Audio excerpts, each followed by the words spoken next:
Der war wieder ein bisschen zu voreilig. Da bedanken wir uns jetzt alle beim Christian M., der es wieder nicht erwarten kann und eine Minuten vorher schon wieder sagt, es ist 20 Uhr, schau mal auf die Uhr, richte mal die Uhr her, du Spacken! Ja, verlauteres Gaudi, wo ich nicht mehr weiß, wo ich anfangen soll. Hätte ich noch fast vergessen, wie wann? 20 wann? Das brauchen wir erstmal heute einmal und schreib mich nicht an, du fetter Trottel. So, jetzt kommt erstmal der schöne Ton, wie immer. Oh. Das ist halt so fucking notwendig, Alter. Heute war es so heiß. Da hat es um eins Mittag am Balkon schon so herbrennt, dass ich gesagt habe, geh Kruzifix, fick dich doch, geh wieder rein und bastel dann Video weiter. Sag ich dir, was es ist. Ja, es ist was in Bastelung. Der Zeitplan sagt Sonntag. Sagt er. Aber das Zerkrei, weiß ich nicht. Jetzt trinken wir erst einmal. Schmiedi Merse übrigens, habe ich dritt. Nein! Da geht das schon wieder los. Hört ihr diesmal, was das wieder blechern ist? Nicht, ich weiß es nicht.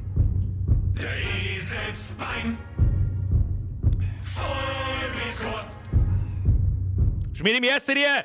Nein, habe ich direkt gesagt. Wo ist denn Tröte überhaupt? Tröte wo? Tröte wo?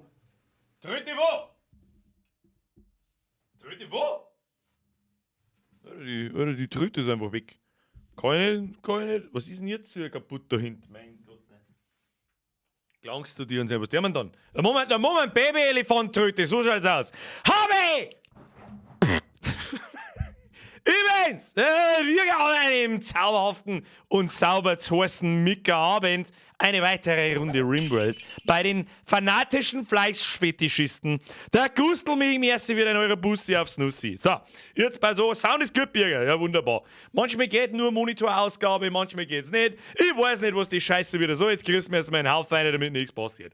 Aber die Ehre an den Kuiper, an den Forest Quarter, an den Hirs, an den Bösel, an die Justizveranstalterin, an den Niki Net, an den Sprenger, an den MyMac, an den Schmiedi, an den Sattler, an den Gustl mich, an den Proxy, an den Boris, an den Boris LP, an den Berger, an den Herrn Baumgartner, an den Kaisen, an den Jodel, an den Pelo, GZ, by the way, an die Fanny, an den Steffi, ist richtig, an den Steffi, an den FAR, an den, wo liegt jetzt, fangen die Leute oder zum Ausflippen an den Kari, an den Stilles-Reich, an den Geibe für den Weißbierrupp, an den Glockengiers, an den Krückelsepp, an den Extremmann, Huldig, den Extremmann, das ist unser Ortkatzel, unser erstes, das weiß ich noch von vor 2 Wochen. Hey, 2 Wochen ist das schon wieder her, waren wir das letzte Mal Rimworld gespielt haben. Was ist denn mit der Zeit, oder? Was ist denn mit der?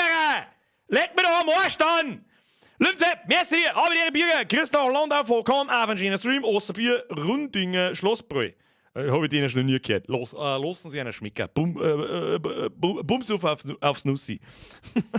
Was? Goldsteiner Käsequalität? Bauernmari? Was? Was ist denn heute schon wieder? Ja, ganz ehrlich, gleich einmal vorweg, ab jetzt ist so der Zeitpunkt, jetzt wird es richtig warm draußen. Wer jetzt noch immer montags und mittwochs vor die Streams sitzt, hat meines Erachtens ein Schlägelchen, einen kleinen Schlaganfall. Hab ich da etwa gelesen, jetzt pass mir auf, heute bist du nicht so grau. Ja, ich bin... Flea Frankie. Na, wo ist er denn? Da geht er hin. Flea Frankie hat drittmäßig wieder Mitgliedschaft, beziehungsweise dein Resub. Herzlichen Dank. Schuhgräben statt Haargel. Nein, ich hab ein bisschen mit meinen Strahler da umeinander gespielt, dass wir die nicht so dermaßen direkt anstrahlen. Und es ist alles ein bisschen, was, Dono etc. immer noch aus der Dose. Was, immer, hat da gerade geheißen, der Sound ist okay? Was ist jetzt? Sind Donations für den Arsch oder sind okay? Ich weiß jetzt auch nicht. Das kann man draußen auch dem Bürger sei Geschmarri hagen. Ja gut, das stimmt, aber ist trotzdem fragwürdig. Ist trotzdem fragwürdig. Und ich habe ein wenig mit dem Licht gespielt und so. Ja, jetzt ist der Greenscreen nicht mehr so geil.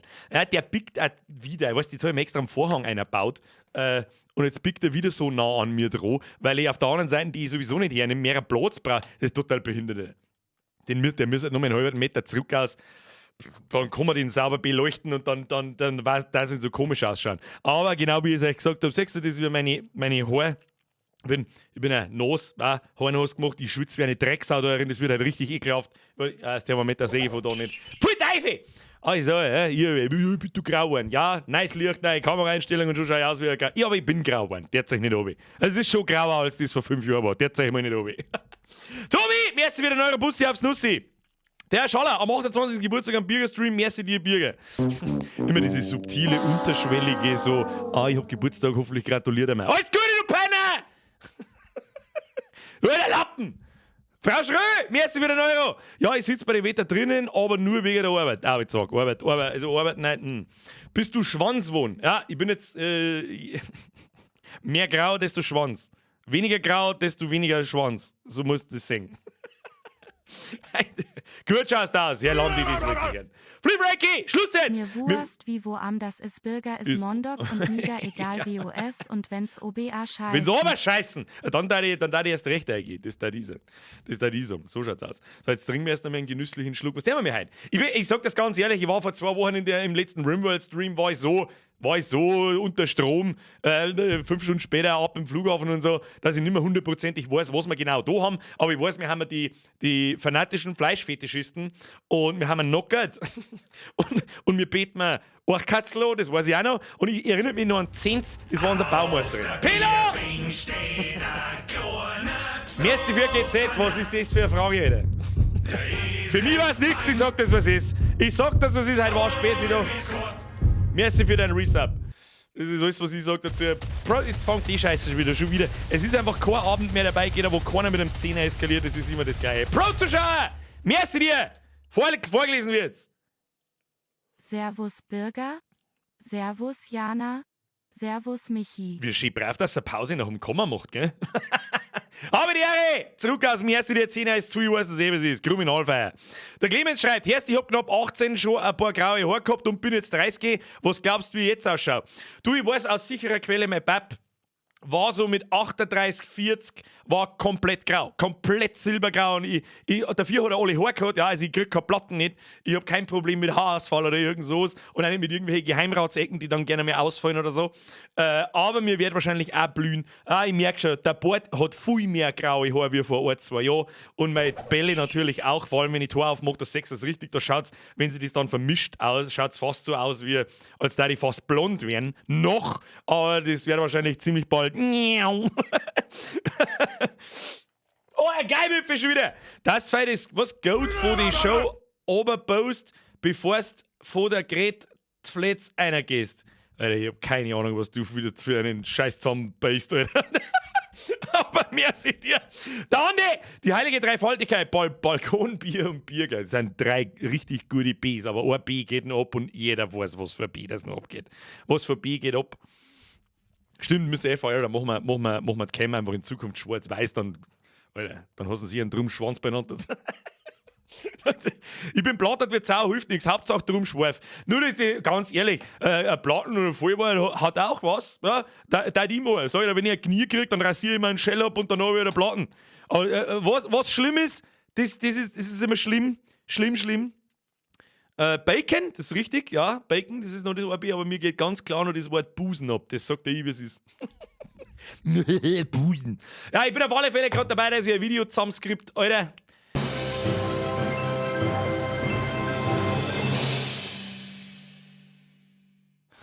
Täglich grüßt der Geldscheißer.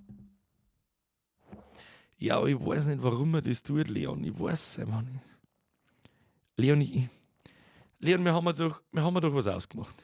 Haben wir mir nicht irgend so was ausgemacht, so wenigstens bis Juli oder bis nach der Sommerpause irgend so.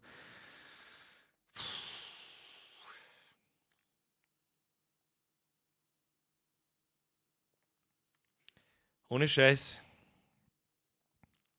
Ich muss davon ausgehen, dass du Geld scheißt. Es ist anders nicht mehr recht zu fertigen. Bitte sag mir, dass du mindestens 5 oder 6 netto im Monat verdienst, weil anders ist. Was ist mit dir?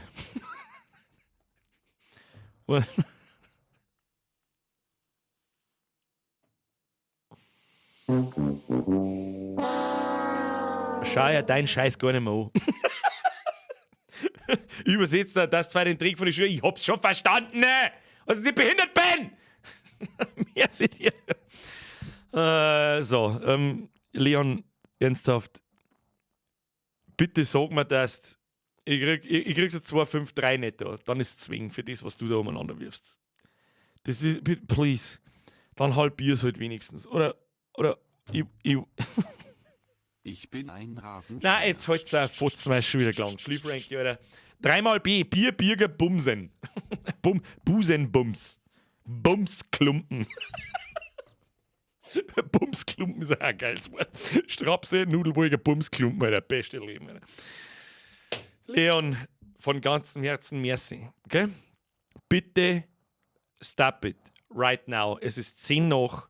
Ich sehe schon, wie. Ist nicht ganz so schlimm, aber ist auch schlimm. Nachdem ist der Donation Sound. Also, wir fangen straight zum Spähen, weil sonst kriege ich einen Schlaganfall.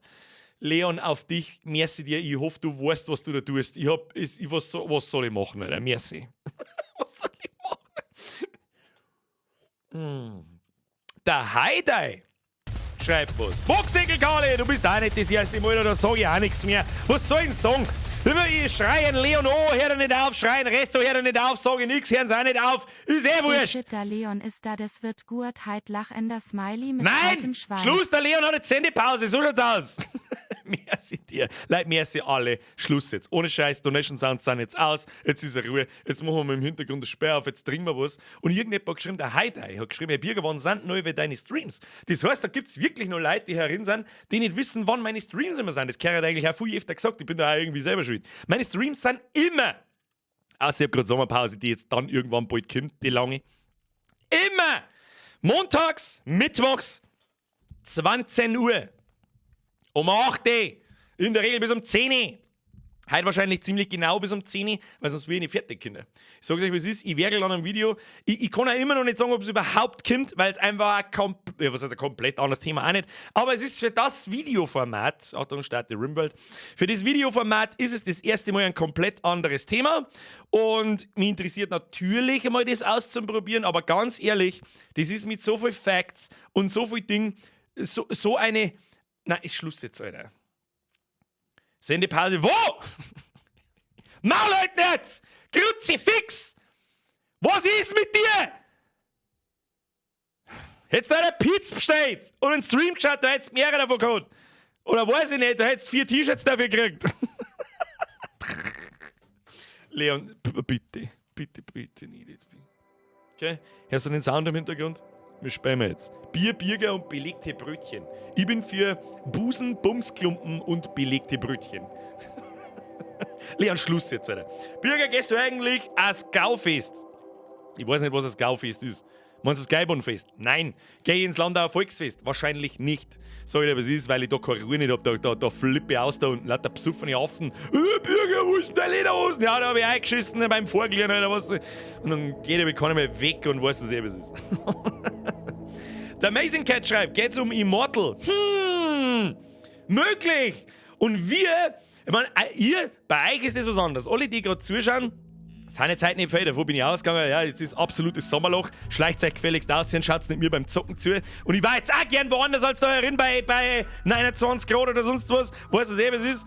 Magst du einmal Hochdeutsch für mich sprechen? Felix, denkst du, ich bin der hochdeutschen Sprache nicht gewachsen? Dort würden sie sich aber auch wundern, meine sehr verehrten Damen und Herren. Broncos Brotbrekersuppe. Was ist denn das? Kann man jetzt mal zum Spähen anfangen. Ja, auf alle Fälle ist das Video, das ich mache, das erst richtig schwierig, das so redaktionell aufzubereiten, dass ich euch Pappenheimer, euch, die da jetzt gerade zuschauen, nicht. Ihr habt's Gaming-affin, ihr kennt euch ein wenig aus und so weiter. Aber der Rest vom Sauhaufen, der nichts weiß, außer das ist ein 500 erfindet. Wie erklärst du dem, was Diablo Immortal ist? Das ist nicht so einfach! Ah? Kriegen wir schon hin. Glaube ich, hoffe ich. Bin noch nicht fertig. Ja? Morgen muss ich den ganzen Tag aufnehmen. Freitag habe ich keine Zeit. Samstag habe ich eigentlich keine Zeit. Dann muss das geschnien auch noch werden. Kruzifix, Alter. Ja, ist mir wurscht jetzt. Spämer. Wo schalte ich denn um? Da. So. Der spricht ist besser wie manche Preisen. Ob du es glaubst oder nicht. Vielleicht bin ich ein Preis. Ich weiß das irgendwann von euch. Hab ich Bayern bloß infiltriert und tue so. So, wo haben wir einen gewähnten Spielladen? Fleisch-Fetischisten. Wir spielen übrigens im Hardcore-Mode. Das habe ich heute mal kurz einen Screenshot gemacht und mir gedacht, oh. Der Inge, merci dir. Abo-Falle ist da. Ja, du musst bedenken, jeder, der zuschaut und nicht da unten auf den Mitglieder-Button drückt, der verliert quasi Geld. Ja, du hast Emojis im Chat. So mehr sage ich jetzt schon nicht. Alter, fuck, es ist ja Mittwoch und nicht Freitag. Du, ich hab mich vorher heute auch schon kurz vertan. Tu dich nicht oben. So, Spawny-Dinge, da sind wir, da drücken wir auf Pause und dann wird erst einmal die Lage sondiert. Da sind wir. Da haben wir die Zenz, da haben wir die Hopcorn, was auch immer mit der ist. Da haben wir meinen Chef, da haben wir die Franzi und die Steffi. Die sind eigentlich alle ziemlich gut drauf, so wie ich das sehe. Und dann schauen wir jetzt einmal rundherum, was haben wir noch alles. Also, wir haben angefangen. Wir haben natürlich angefangen mit unserem Forschungstisch, die ersten Schlafdinger, wir haben eine kleine Kühlkammer, wir haben einen Schlachtertisch und eine Kochplatten. Ist alles mit Holz betrieben. Wie schaut unser Holzdinger? Wir haben 250 Holz, das schaut schon mal nicht schlecht aus. Dann haben wir einen Haufen Feder angebaut, da können wir aber durchaus noch viel mehr anbauen, weil das schaut überhaupt nicht. Was beim Chef sehe ich Brustbehaarung. Was ist das? Was ist das bei den Frauen? Nein, das sind glaube ich Tätowierungen. Glaube ich. Das sind so von unserem Stammestätowierer, glaube ich, keine Ahnung. Aber warum hatten sie keinen? Elena, Hopcorn, Ungula. Was wir da jetzt mal machen müssen, wir können die gleich wieder umbenennen. Ich glaube beim Hopcorn, Jägerin, nein. Wo hat man die umbenennen können? Weil ich ganz ehrlich, also wir haben was mit dem Chef, Birger, Chef, Lex. Ich mag nicht Chef heißen, ich mag ja der Birger heißen, dass da nicht Chef steht, sondern halt wie da Steffi, Franzi, Hopcorn und Zenz. Wo ist die Zenz? Zenz, du musst schneller bauen, das weiß ich noch. Und da haben wir angefangen, unsere Schlafkammern zu bauen. Da und da herunten, 6 Stück. Da können wir eigentlich dann gleich da noch welche herbauen. Und ja, ansonsten haben wir Menschenfleisch, wir haben lecker Kräuter, wir haben Wulzau, wir haben, was ist das? Stahl, wir haben ja schon einen zerlegt. Was haben wir da? Eine Niere und ein Herzl. Das seht ihr wieder links unten, was das ist, wenn ich es anklicke. Was ist da los? Auf die und Rimworld, Mr. 555 Nase. Auf die und deine Nase. Pussy aufs Nussi, danke dir. Dann haben wir einen Affen, der heißt Europa. Und Miete, die heißt Sydney. Und da haben wir eine Ohrkatzel, das heißt Extremmann. Was wir nicht gesehen haben, ist, unser Ohrkatzel ist ein Weiberl. Habe ich irgendwo gelesen. Ja, Weibchen, Eichhörnchen, aged 3 and... Was? 3 Jahre und 24 Tage. Was ist denn da wieder los? Liebsepp, als Hanf nicht vergessen. Den Hanf nicht vergessen. Der Geibelfisch schon wieder. Eins möchte er da noch neikuballern in der ergraut Zipfelgesicht. Hashtag 50 Shades of Birger. Da müssen wir, warte mal. Ich kann 50 Shades of Birger. Wir können einfach, weißt du, proportional zu... Ja, grau ist ja das neue Schwanz. Und proportional zum Grauton, desto mehr Schwanz. Achtung! Alter, das ist das Beste. Beste Leben, Alter. Ja, gleichzeitig schirbt der Zeit in die Hosen. So, machen wir so. Schaut gut aus. Lassen wir das so? Ja, nein, vielleicht, ich weiß nicht. Was der wir? Jetzt ist die Zenz da oben. Was tut denn die Zenz eigentlich? Logbuch, na, wo sieht man, was die gerade tut? Activity entfernt Pappel. Ja, gut. Wir gehen jetzt mal auf normale. Boah, ist mir Schwanz. 2004 called, it wants its Emo-Burger back. Stimmt. Das ist geil, lassen wir so. Foxy, Trivia-Zeit, merci dir. Polygamie ist nur unter etwa 2% der Weltbevölkerung verbreitet und in vielen Ländern ist das sogar verboten. Da deine Siedlung aber besonders ist, ohne an die Tipp. Ich weiß gar nicht, wir haben bei uns fegelt ja jeder mit jedem, glaube ich. Wir kommen jetzt den umnennen, das darf mich interessieren. Da kommen wir umnennen auf Bio, ich hab's ja gewusst. Birger Chef Lex heißt aber jetzt Birger Bretterschneider. Wie Bretterschneider, unter dem Maul. So, da haben wir einen Birger, das passt. Und das Wort Elena, glaube ich, da machen wir das ähnlich. Da machen wir nicht Hopcorn, sondern machen wir natürlich Elena. Da können wir uns besser drüber erinnern, das ist einfach besser. Sein Titel ist jetzt Jägerin. Ja, passt. Ja, da wird zusammenputzt, laufen umeinander, alle sind knockert, alle sind einigermaßen gut drauf. Was haben wir in der Forschung? Was haben wir denn da noch? Oh, Drogenherstellung, ja, furchtbar wichtig. Mach jetzt einmal den Alter, wenn du rechts umschaue und ich sehe mich schwarz-weiß, dann kriege ich einen Schlaganfall. Mach mal wieder diesen Normalbierger, was bist du für Trottel? Moment, 0. So, Wunderschön, Alter. Viel besser. Viel besser, Alter. Ja, lass mal durchlaufen. Wie weit haben wir da schon? Drogenherstellung 681 von 1000. Ja, das dauert noch ein bisschen. Wie gut ist denn der Birger eigentlich in... das wird alles schon gesagt. Ich bin das UI nicht gewohnt. Da habe ich nicht so viele Stunden drin wie in dem normalen UI. Deswegen klicke ich aber ein bisschen behindert umeinander. Aber das wird schon wieder. Oh, ich bin intellektuell mit 2 Sternen und habe 10,63. Ja, schaut schon ganz gut aus. So, 10. Bringst jetzt du mal den Baum da auf Zeit? Nein, machen wir ein wenig schneller. Kim, Zeit ein wenig schneller. Schauen wir mal, Tiere haben wir. Alle im Heimatgebiet, jawohl. Das Eichhörnchen. Haben wir da eigentlich irgendjemanden, der... Die Elena, weißt du was? Die Elena wird der Händler, die hat Level 10. Die Elena kriegt unser Ohrkatzel und das tut dann sauber trainieren. So, was haben wir jetzt da eigentlich? Da wird gekocht, Franzi. Kocht eine einfache Mahlzeit, das ist recht. Und ich weiß noch, beim letzten Mal haben wir geschaut, diese passive Kühlung, was die genau eigentlich tut. Die hat Brennstoff, ja, für 3 Tage, aber da drin hat es 16 Grad und draußen hat es 26. Okay, der bringt schon was, der Kasten, gell? Der bringt schon was, der Kasten. Da sage ich dir was, da der wir jetzt noch so einen Kasten rein und schauen wir, was passiert. Einfach hinkopiert und passt. Werden die Weiber schwanger und muss man aus Stessen extra anschaffen oder deren sie das von allein? Das deren sie von allein, wenn sie mengen irgendwann und du ihnen ein Doppelbett gibst und diese ganzen Geschichten. Aber ich wüsste jetzt nicht, dass die schwanger werden. Es gibt keine Kleinkinder. Glaube ich. Da gibt es mit Sicherheit aber einen Mod dafür. 100%ig. Da bin ich mir fast sicher, dass es irgendwie Kinder gibt per Mod. So, unsere Zone da herum mit dem ganzen Müll. Die ist sauber zu klar, machen wir ein wenig größer da. Steine sammeln wir gleich da her. Da haben wir schon alles in Auftrag gegeben, tragt den Scheiß weg und los geht's. Was tut denn der Birger? Was tut denn der? Beobachtet den Sternenhimmel. Ja, so kommen wir aber nicht vorwärts! Kriminal! Himmelhackgott, Sackelzement! Was tut denn die Franzi? Geht jetzt was spazieren? Du Leute, ihr sollt arbeiten. Hat sie besoffen oder was ist mit euch? Dann brauchen wir noch einen Tierschlafplatz, brauchen wir noch. Ja, Tierschlafplatz, medizinische Kopie bauen, da ja. Damit das Wachkatzel auch was zum Schlafen hat. Was tut das? Das schläft einfach in unserem Lager drin. Ja, was braucht man jetzt eigentlich? Oh, wir haben ein wenig Nahrung und der Geist von Bokaxos wurde gebrochen. Das Ergebnis davon ist, dass er jetzt erst einmal alles in Frage stellt. Wer ist denn der Bokaxos? Who the fuck ist Ausländer? Wer ist denn der Bokaxos? War das der Typ, den wir ausgeschlacht haben? Ich weiß es nicht mehr. Ich weiß nicht mehr, wie der geheißen hat. Großhändler von Nordonistan! Wo? Ort springen. Oleg, da kommen sie. Vielleicht kaufen uns die das Herzal und die Nieren ab. Ja, drücken wir mal Geschwindigkeit 5000. Geschwindigkeit 5000. Oh, was haben wir denn da? Muffalos. Oh, die kann man versuchen zum Zähmen. Dann haben wir Muffalos als Viecher. Das war ja voll geil. So, haben schon da. Jetzt warten wir, bis unsere Leute wach werden und dann handelt man mit denen hier mal. Vielleicht kaufen sie uns die Herzal und das Ding ab für einen Haufen Geld. Den haben wir zugeschnitzt, das ist richtig.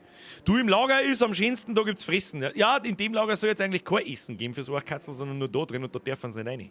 So, der Erste, der jetzt aufsteht, Elena ist aufgestanden, Rechtsklick, handle mit Blitz, Großhändler. Los geht's.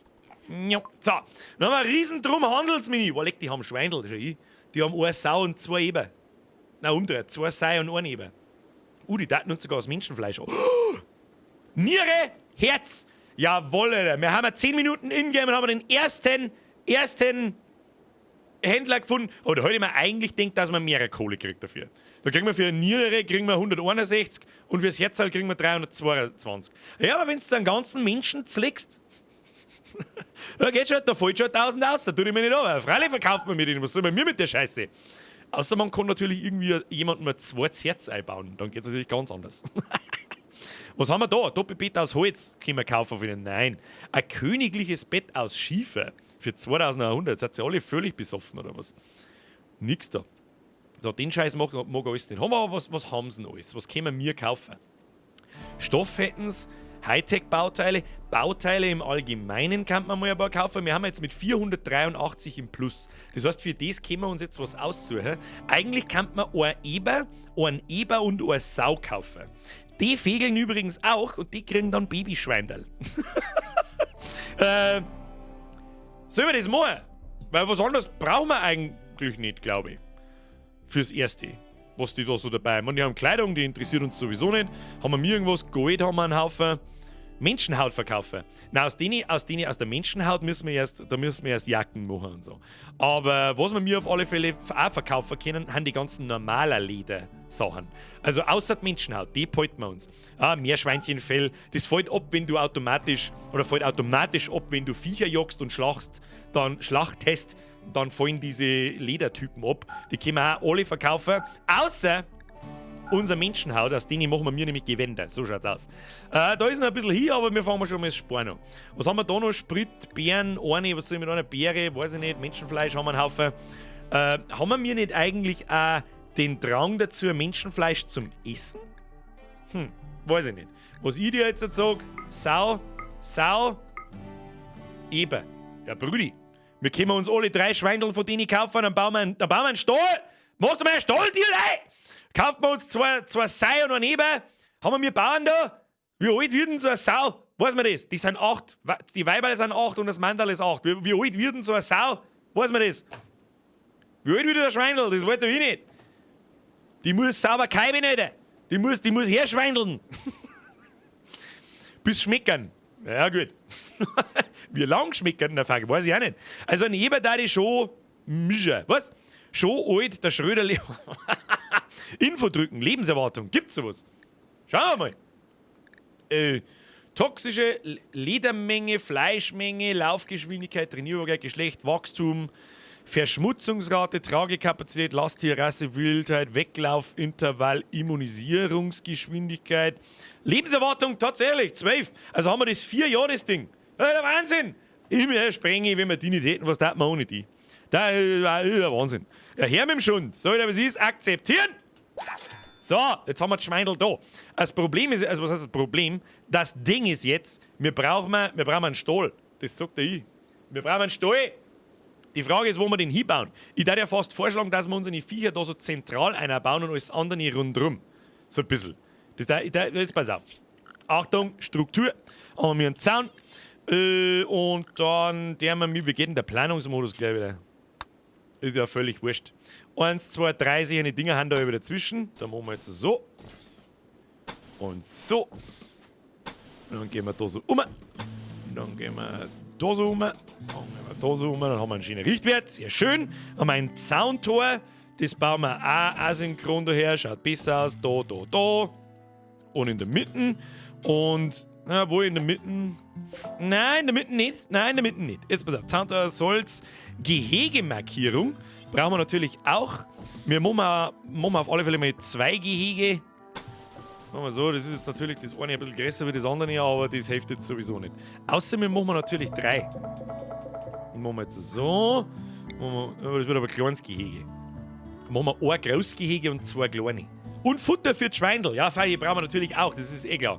Da dürfen wir jetzt noch mehr Fado bauen. So schaut's aus. Dann machen wir dieses als Schweindelgehege und das ist jetzt auch wieder ein Käse. Ich möchte nämlich Händel. Ich möchte Händel, ich möchte Kier, ich möchte das volle Programm. Nein, das gefällt mir nicht. Ja, was ist denn gleich wieder der verdammte Tastenkürzel für abreißen? Ich weiß nicht. Dann machen wir halt dabei einmal ein Großgehege. Das ist ja wurscht. So, da ein Tierlei, eine Markierung, los geht's. So, das Ding müssen wir irgendwie versetzen. Wo gehen wir da hin damit? Weiß ich nicht. Gehen wir da hinten. Das bauen wir da her und los geht's. So, Zins! Was ist mit der Zins? Die baut mir nicht schnell genug. Was tust du? Du sollst nicht umeinander transportieren. Kruzifix, Arbeit, Zins, Transport, nix, Scheiß-Transport, abhauen. Du sollst bauen. Himmel, Hack und Feier, ja? Essen und dann bauen. So. Und wie kriegen wir es jetzt hin, dass wir unsere Schweindel, die müssen wir wieder irgendwie reinbringen. Das heißt, wir haben Tiere, 3 Fackeln und nicht im Gehege. Wir haben ja noch auch gar kein Gehege. Ach, das erkennt er dann von selber. Und dann werden die automatisch da reingebracht. So, dafür muss die Zinnsauer den Zaun erst bauen. Das geht ziemlich schnell. Bam, bam, bam, bam, bam. Los geht's. 10C. 10C ein bisschen schnell. Das ist übrigens Samcrowing. Press F für Samcrowing. Schau, wie es baut. Konstruktion verbockt. Grütze fix nochmal. 10, wie schaut's denn aus beim Konstruieren? Immer noch 1,45, 46, 48, 1,5. Ja, gut. Wird schon. Hörst jetzt du mir auf, die Wohnungen zum Bauen, du sollst einen scheiß Zaun bauen. Fix, Mari, wie oft noch? Ich sag das. Und jetzt zweite Mal Konstruktion verbockt. Wie viel Holz haust du da durch? Das ist ein Wahnsinn. Ja, bauen. Bauen. Mehr bauen. Mehr bauen, das da können wir abreißen. Wo ist die Zins? Auch wenn wir Zeit so schnell ablaufen lässt, da kommt man nicht ganz mit, aber das müssen wir jetzt da, damit wir mal ein bisschen Meter machen. Ja, sonst brauchen wir ewig. Das Management geht über die Pens, die du in die Ecken gesetzt hast. Ja, dachte ich mir schon.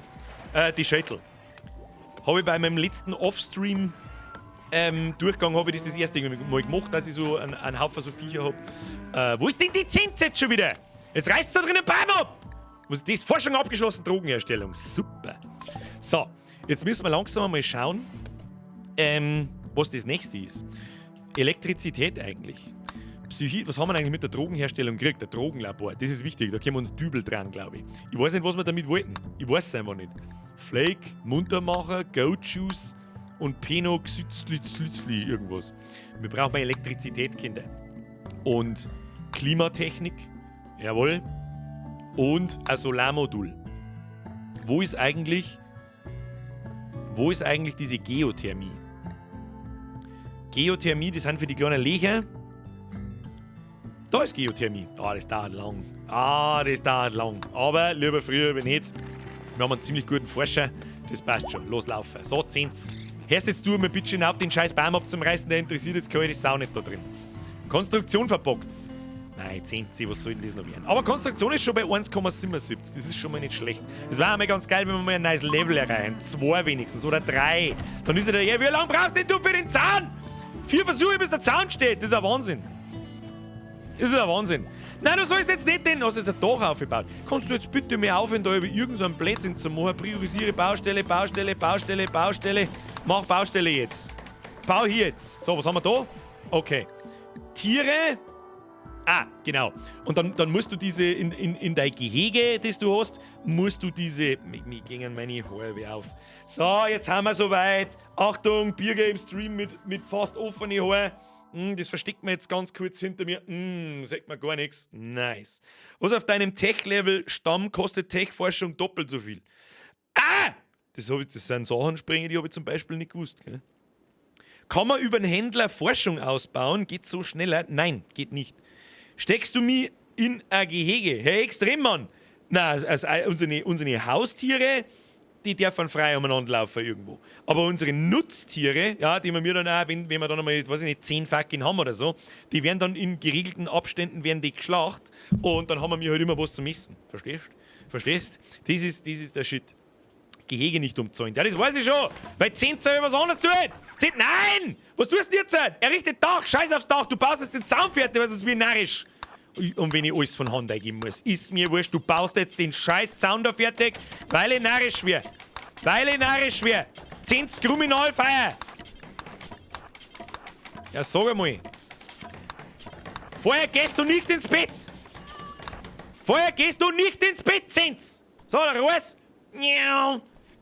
So, aufreisen. Wir müssen bei die Fackeln einsammeln. Was tust du denn jetzt wieder? Nein! Bau das Ding jetzt! Und jetzt fängt... Schon wieder verbockt. Ich bin narrisch. Wir schwach uns sein Zaunlatten zum Nageln, sag einmal! Hierher, Gottselig, jetzt haben wir es beieinander. So. Und jetzt stellen wir mal ein. Tiere. Alles verbieten. Und jetzt machen wir Sau. Nein, da ist dann die Art gemeint. Da machen wir wahrscheinlich Schwein. Schwein ist erlaubt. Erlaube Weibchen, erlaube Männchen. Ja, da kannst du dann sogar noch trennen, dass du Mandal und Weiberl nicht zusammenlässt. Damit soll es sich nicht vermehren. Aber wir wollen natürlich, dass sie die vermehren. Wir können übrigens auch mal schauen. Ja, da schau her. Sau 1. Sau 1 ist trächtig. Das heißt, wir haben eine Sau gekauft, die war schon trächtig. Das heißt, da kommt demnächst irgendwann einmal ein kleines Babyfackerl auf die Welt. So schaut's aus. So, jetzt müssen wir den ja aber auch Futter irgendwie geben. Das ist nicht so einfach. So, jetzt schauen wir mal. Gehegegröße, mittelgroßes Gehege. Nährwertwachstumsrate 1,17 pro Tag. Nährwertverbrauch 1,8. Schwein, ja, da siehst du halt, was die verbrauchen und so. Oh, was ist das da? Pflanzen entfernen. Löwenzahn, Pappel, ja, verbrannter Baum, ja. Wir haben ja gar kein Essen für die. Ja, doch, da, Heugras, schau hin. Da werden wir aber noch eins anlegen müssen. Das sage ich dir auch, da brauchen wir mehr davon. Und ein Heugras wächst auch relativ schnell.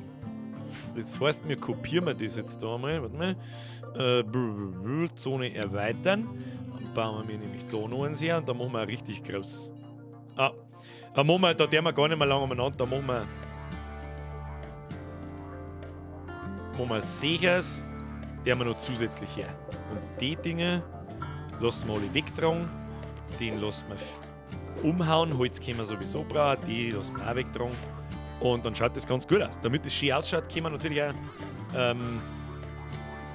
Den Tieren reicht meistens das, was eh schon da wächst. Ja, sicher ist sicher. Ja? Schön sauber vollstopfen, damit es schön wachsen. Weißt du, was es ist? Was haben wir da? Bärenstrauch, 81% gewachsen. Geh meine Brau, was ist denn da? Ist da schon wieder Zauntor aus Holz? Ist schon wieder. Wann uns die anderen Fackeln? Fangen wir mal die Fackeln ein! Oh, da hauen die ab. Da kriege ich einen Vogel, das ist doch schon klar.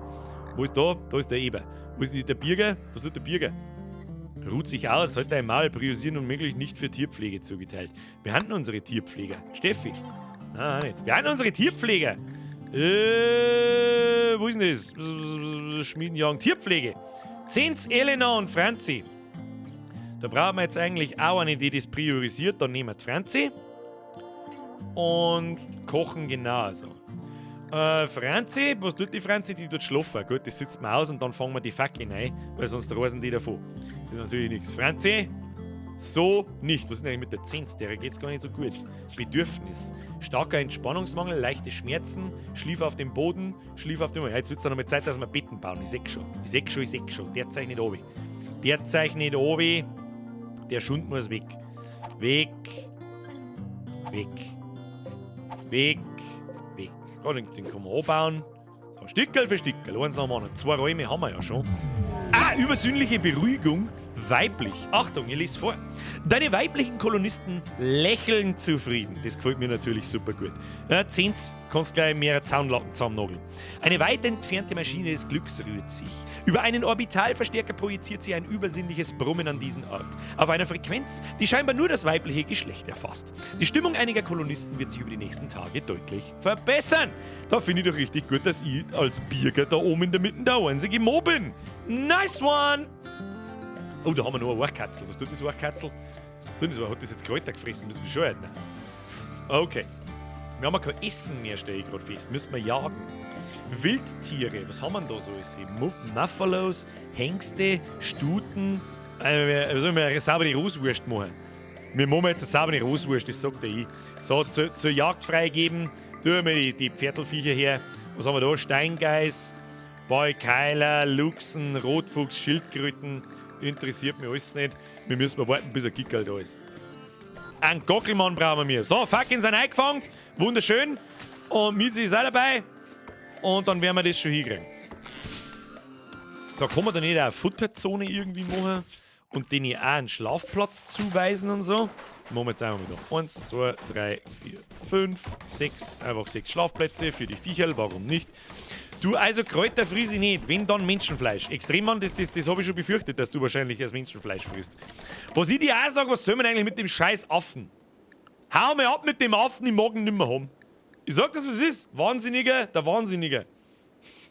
Der Europa-Affe, oh, der ist gebunden an jemanden, an die Zenz. Das ist natürlich nix. Und die Sydney, die scheiß Katze, die soll man eigentlich auch fressen. Naja, lass drauf, was ist das? So, wir gehen jetzt eigentlich jung. 10 du tust bauen. Das schaut schon mal ganz stabil aus. Sehr schön. Wir planen dabei einmal das erste Schlafzimmer mit ein paar Betten. Möbel, Bett aus Holz. Wie viel Holz haben wir? 970. Das schaut gut aus. Wir kommen gleich wieder dran. Dann machen wir jetzt so. Und da oben macht man fürs erste Jahr so. Die Betten kann man dann umplatzieren. Aber Hauptsache, sie haben mal neue Schlafplätze in irgendeinem Raum drin. Das nicht total beschissen ist da. So, den haben wir weg. Was haben wir da sonst noch? Oh, da haben wir wilde Heilwurzeln. Die können wir natürlich brauchen. Ernten. Und was ist mit der? Da ist auch 100% gewachsen. Warum ist da nicht bereit zum Ernten? Das verstehe ich nicht ganz, aber gut. Die Zins dort freiwillig weiterbauen. Konstruktion ist schon bei 2,16. Das heißt für mich, wunderschön, jetzt geht nicht mehr ganz so viel kaputt. Passt schon. Wie viel Holz haben wir noch? 915, da ist noch ein Riesendrum Wald, also das Holz geht uns so schnell nicht aus. Mizi frisst das Menschenfleisch zusammen, hab's genau gesehen. Mizi, was ist mit dir? So nicht. Training gescheitert, gefällt mir auch nicht so gut. Wie schaut es bei den Kartoffeln aus? 55%, beim Heugras 48%. Wer kümmert sich eigentlich ums Heugras? Ja, Reispflanze, Heugras. So, muss auch irgendjemand hinbauen. Was tut der Birger? Du sollst eigentlich nichts tun, außer forschen, habe ich irgendwann einmal festgestellt. Das ist die Elena, die dort transportieren und so weiter. Und das ist der Birger, ist unser Hauptforscher. Aber auch irgendwie der Einzige, der Viecher am Feldwerker kann. Ja, das ist ein bisschen kacke. Aber hilft nicht. So, machen wir Beschleunigung. Franzi, alle Damen sind super gut drauf. Dem Birger geht's auch nicht schlecht. Nachteule ist tagsüber wach. Ja, heute einmal, der Birger werkelt ja bloß in der Nacht drin. Das müssen wir umstellen. Zeitplan, Birger. So, schlafen, tagsüber. Von da bis 21 Uhr. Und dann ist alles in der restlichen Zeit. Aber du sollst einmal bis auf 1 Stunde nur arbeiten. Und ganz ehrlich, der ganze Rest ebenfalls. Das sagt ich. Ja, Arbeit. Entspannen der wir uns am Schluss. Und in der Früh, wenn wir aufstehen, dann wird gearbeitet. So schaut's aus. So, wunderschön. Schaut gut aus. Mach ein größeres Gehege und ein Gebäude im Gehege, wo die Sauen schlafen. Das ist eigentlich auch keine schlechte Idee. Das werden wir da hinten ohne bauen. Da, wo es einige kennen und dann drin schlafen gehen können. Können die durch Türen gehen? Weiß man das? Weiß das jemand? Dass wenn ich da normale Türen hinbaue, wie halt da auch, kennen die da einige? Weil ansonsten hätte ich das jetzt so gemacht, damit wir uns ein bisschen am Platz sparen. Pass auf. Wir haben also Säulen. Eine Säule aus Holz. Die bauen wir jetzt halt daher und daher. Und dann können wir da ein Dach drüber platzieren. Tür offen lassen. Ja, geht natürlich auch. Es gibt eine Tierklappe. Seit wann gibt es eine Tierklappe? Ja, tatsächlich, da. Eine Tierklappe aus Menschenhaut.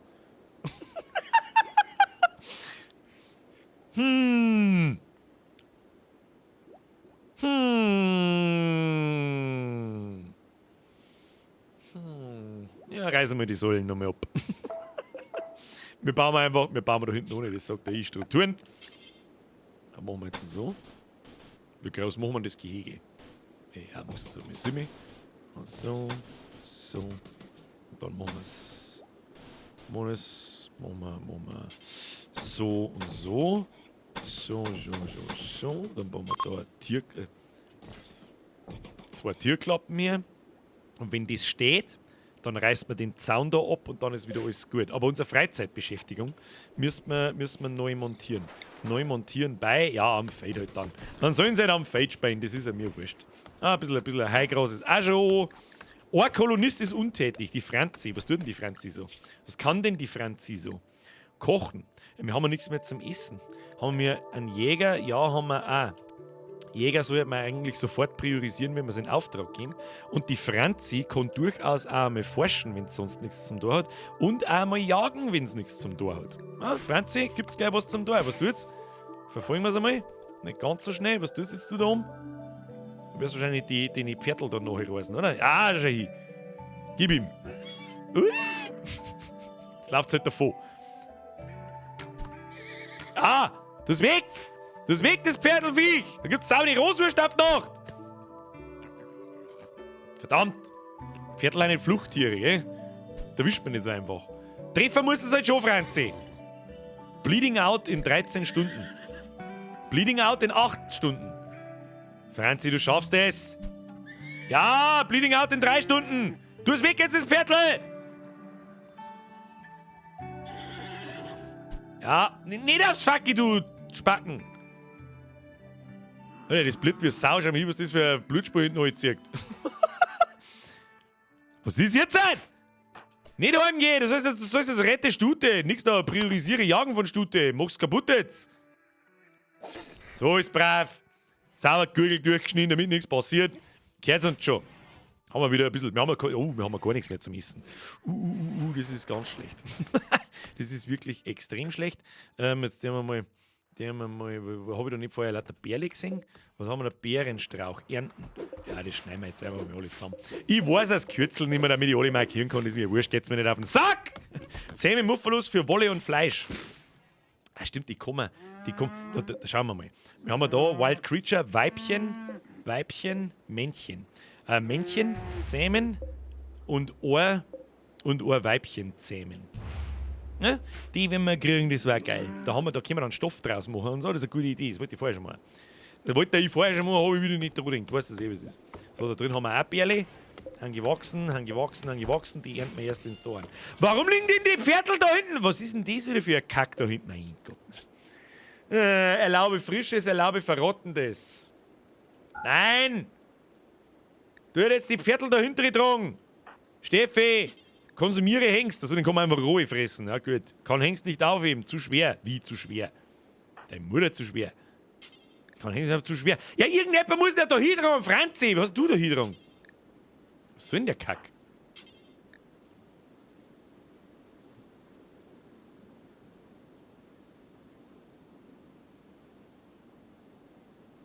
Irgendjemand muss doch das Pferdl da hintragen haben. Jetzt liegt's da. Was haben wir da? Pferdefleisch. Das emotionale Gewicht ist zu schwer. Schlachtbank anklicken, dann holen sie den Hengst ab. Ah, das ist gar nicht so blöd. Ja, das ist, ich weiß, ich hab die schon Trapsen gehört. Schlachten, Schlachtbank. Ja, jetzt. Ah, das ist ein wenig ein Blödsinn. Ah, nein, das ist ein wenig ein Blödsinn. Die Frage ist, warum dürfen die da keine Leichen rein tun? Leichen. Tierleichen und menschliche Leichen.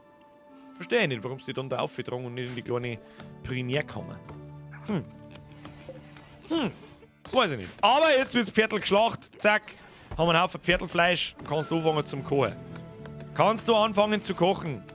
Aber erst einmal isst einmal alle was. Ja, wir kriegen Kurven schon. Oh, die ersten 3 Betten sind auch schon da.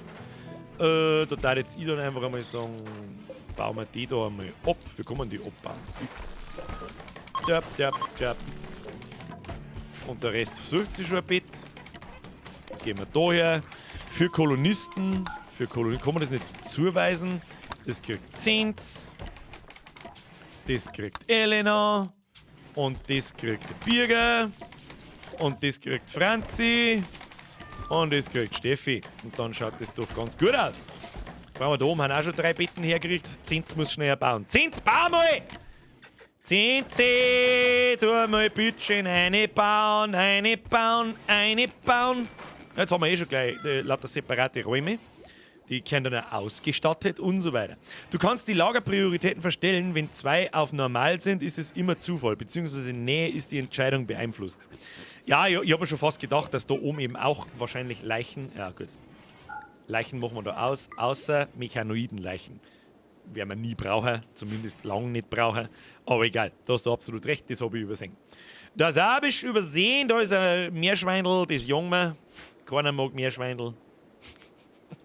Einfach eine fanatische. Oh, da haben wir einen Waschbären, ja, den kann man auch mal jung. Hitzewelle, eine ungewöhnliche Hitzewelle hat begonnen. Hitzewelle können einen tödlichen Hitzschlag auslösen. Kühl dich ab, indem du entweder eine passive oder elektrische Kühlung baust oder indem du dich tief unter die Erde begibst, wo das Gestein von Natur aus kühl ist. Ja, scheiße. Das heißt, wir müssen eigentlich so Kühldinge in jeden von den Räumen bauen. Das ist aber halt auch völlig für den Arsch, oder? Sagt man eigentlich, wann das trächtig? 2 von 6 Tagen. Das heißt, in 4 Tagen schweindelt, keibet unser Schweindel oder schweindelt unser Keibe oder was auch immer. Übersinnliche Beruhigung, Hitzewelle, draußen hat es 30 Grad. Ja, die wird jetzt lästig. Die wird lästig. Wie schaut es mit der Forschung aus? Jawohl, Elektrizität haben wir auch so 1/3, würde ich sagen. Schaut gut aus. Warum schaut das doch aus wie Ethanitplatten? Weiß ich nicht. Oh, Quest aktiv. Jetzt wird es interessant. Quest aktiv. Wir haben geheime Funksprüche abgefangen. Mit was denn? Mit deinem Holzfunkgerät! Aus denen hervorgeht, dass nicht weit von Unga-Bunga wertvolle Waren mit einem Gesamtwert von 700 € gelagert werden. Die Sammlung besteht aus 70 Gold. Es scheint, dass dort möglicherweise eine bisher unbekannte Bedrohung lauert. Springe zu versteckt mit Waren. Schauen wir uns mal an, wo das ist. So. Das ist da herum. Also da ist das Versteck und wo sind wir? Das da, glaube ich. Unga-Bunga. Jetzt kannst du eine Karawane machen und dann wandern die da ewig und 3 Tage da auf und dann bist du in einem anderen Gebiet und kannst da hantieren. Wir haben kein Essen, wir haben sauber zu wenig Leute, wir haben keine Rüstung, keine Waffen, nix. Gehen wir wieder. Das lässt man. Sagt ich. So, Birger, wie schaut es aus mit der intellektuellen Forschung? Schauen wir ganz gut aus, das schaut gut aus, schaut gut aus, schaut gut aus. Das ist alles, was ich weiß. Ja, Heigras ist auch abgepflanzt, 58%, 70% Kartoffel. Hat der Waschbär einen in den Arsch gekriegt. Hat der Waschbär einen in den Arsch gekriegt. Tu es weg, tu es weg. Ja, die erwischt er schon. Haben wir momentan genug Fleisch. Wie schaut's aus, wir kochten. Franzi, wieso kochst du noch nicht? Was tust denn du da wieder? Du hast wieder umeinander gezähmt. Ja, ich hab's schon gesehen, hab's genau gesehen. Hab's genau gesehen, tu dich nicht an. Was haben wir da? Einen Storbock eingesperrt. Können eigentlich Menschen durch die Tierklappen durchgehen?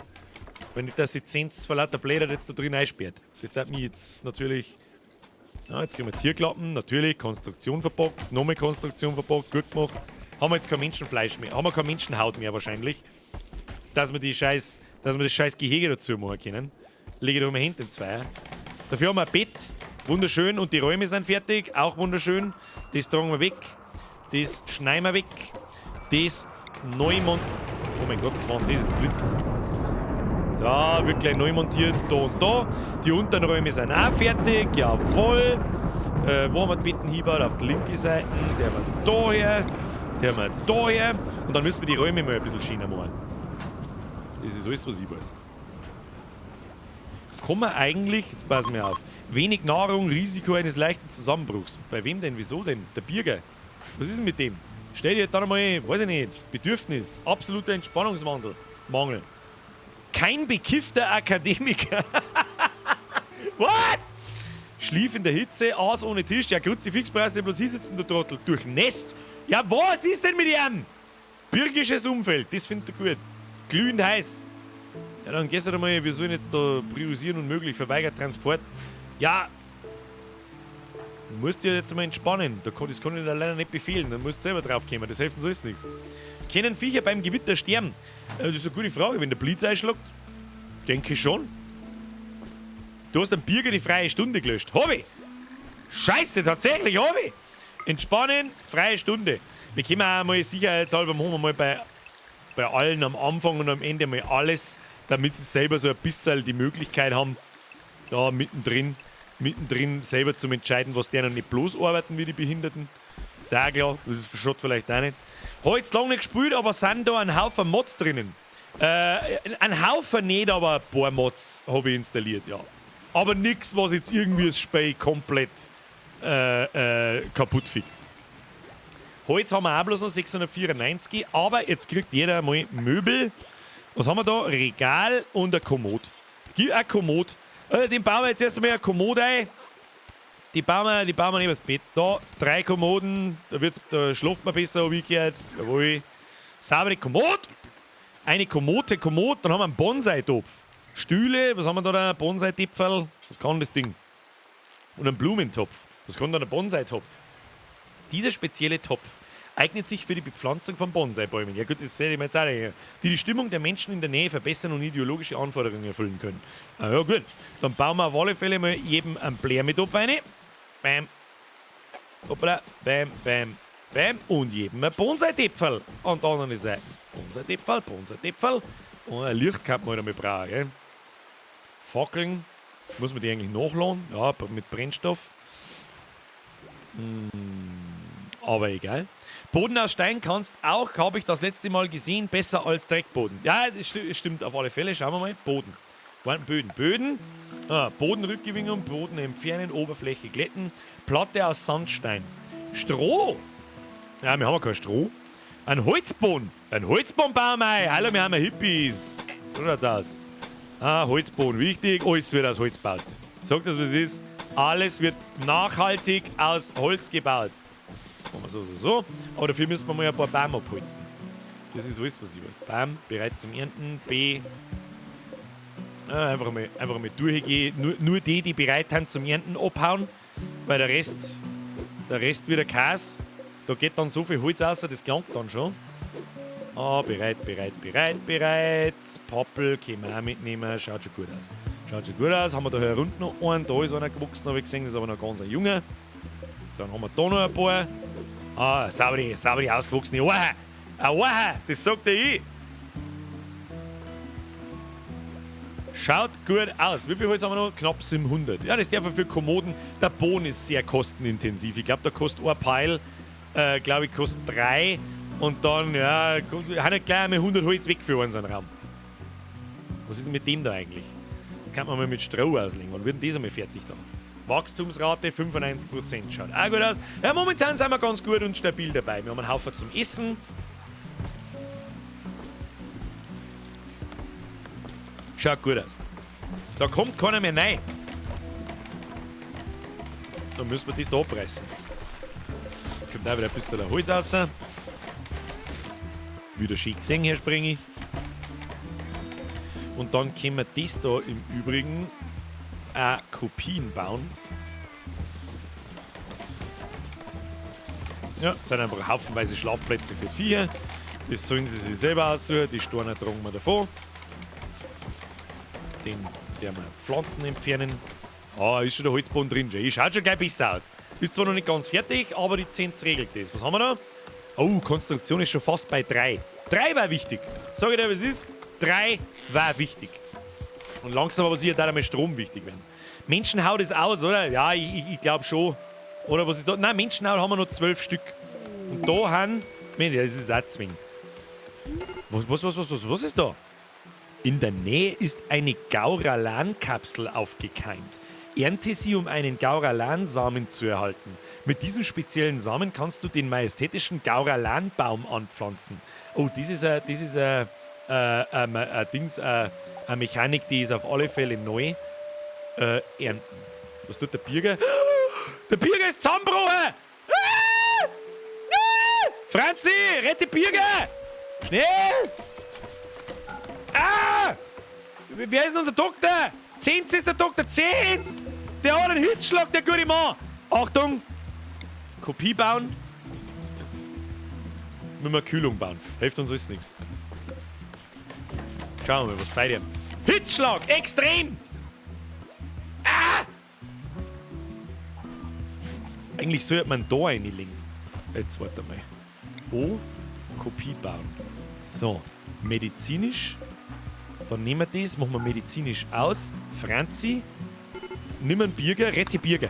Und tragen ihn ins Kühle! Schnell, tragen ihn in die Kühlkammer ein! Jetzt haben wir ihn da drin. Ja, und da drin hat es halt bloß 17, 18 Grad und da hat es 52! Da hat es 2, was? Was? Die müssen alle verrecken. Wann ist die Hitzewelle vorbei? 2 Tage! Eine extreme Hitzewelle kocht die Region. Die Kolonisten sollten sich an kühleren Orten aufhalten. Ja, wow! Ja, die Fackeln heizen auch auf. Das ist richtig, aber da haben ja auch Fackeln drin und da hat es 28 Grad und da hat es 40 drin. Warum hat es da 40 Grad da drin? Was ist das? Wieso schlafen die da? Leid, ich bin narisch. Was ist mit Franzi? Franzi, du kriegst die Bude. Franzi, hier. Franzi und dann haben wir da unten die Steffi. Steffi! 9,2, wie heiß ist denn da drin? 36 Grad. Ja, das ist besser wie 50. So, ab, raus aus der Bude. Das ist ein Wahnsinn mit euch. Grütze fix, Alter. So, Birger ist wieder wach. Birger geht's wieder gut. Wie schaut das da aus? Hitzschlag. Leicht. Geht schon wieder, wird schon wieder. Du bist aber die ganze Zeit da drin. Das ist nicht gut. Nein, du bist die ganze Zeit, nein, nicht forschen. Nein, geh doch mal aus in den Ring oder so.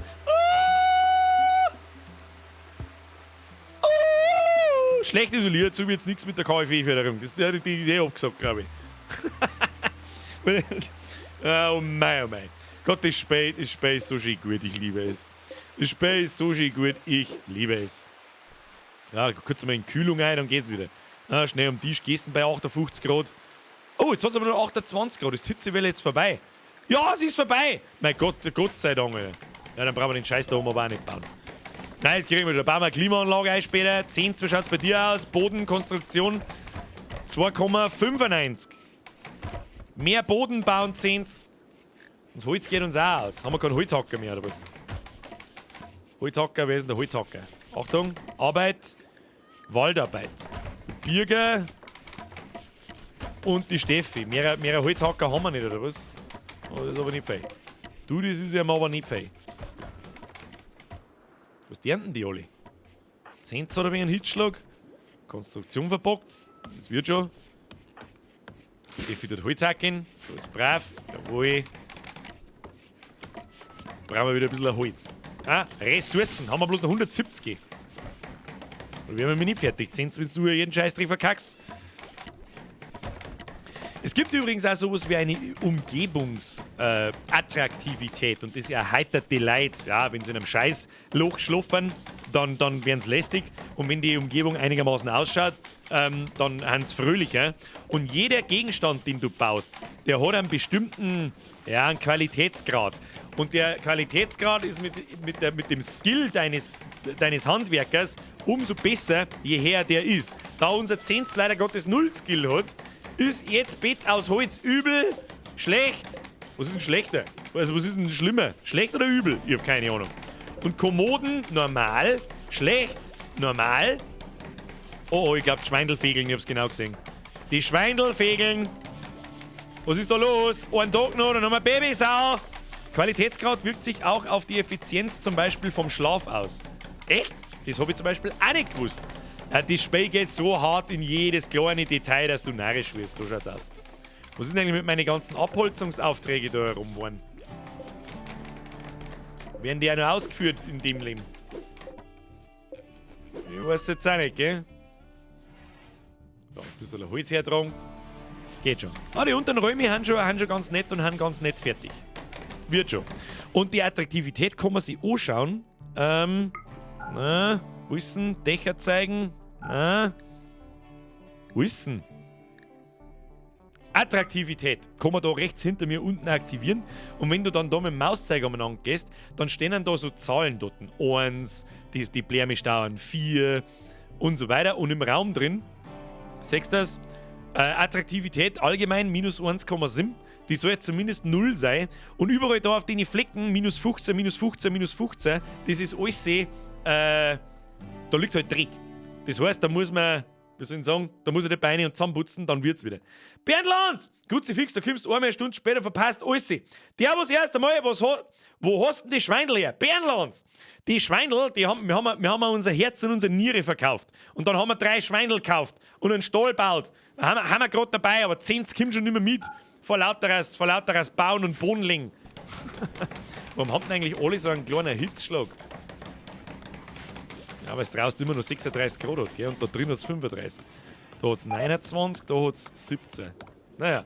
Was? Pferdefleisch ist verdorben. Das ist natürlich nichts. Wir haben ja generell kein Fleisch mehr. Aber 31 essen. Das ist ja schon mal Epsi. Wildtiere. War lecker, oder daheim für nimmer viel da, gell?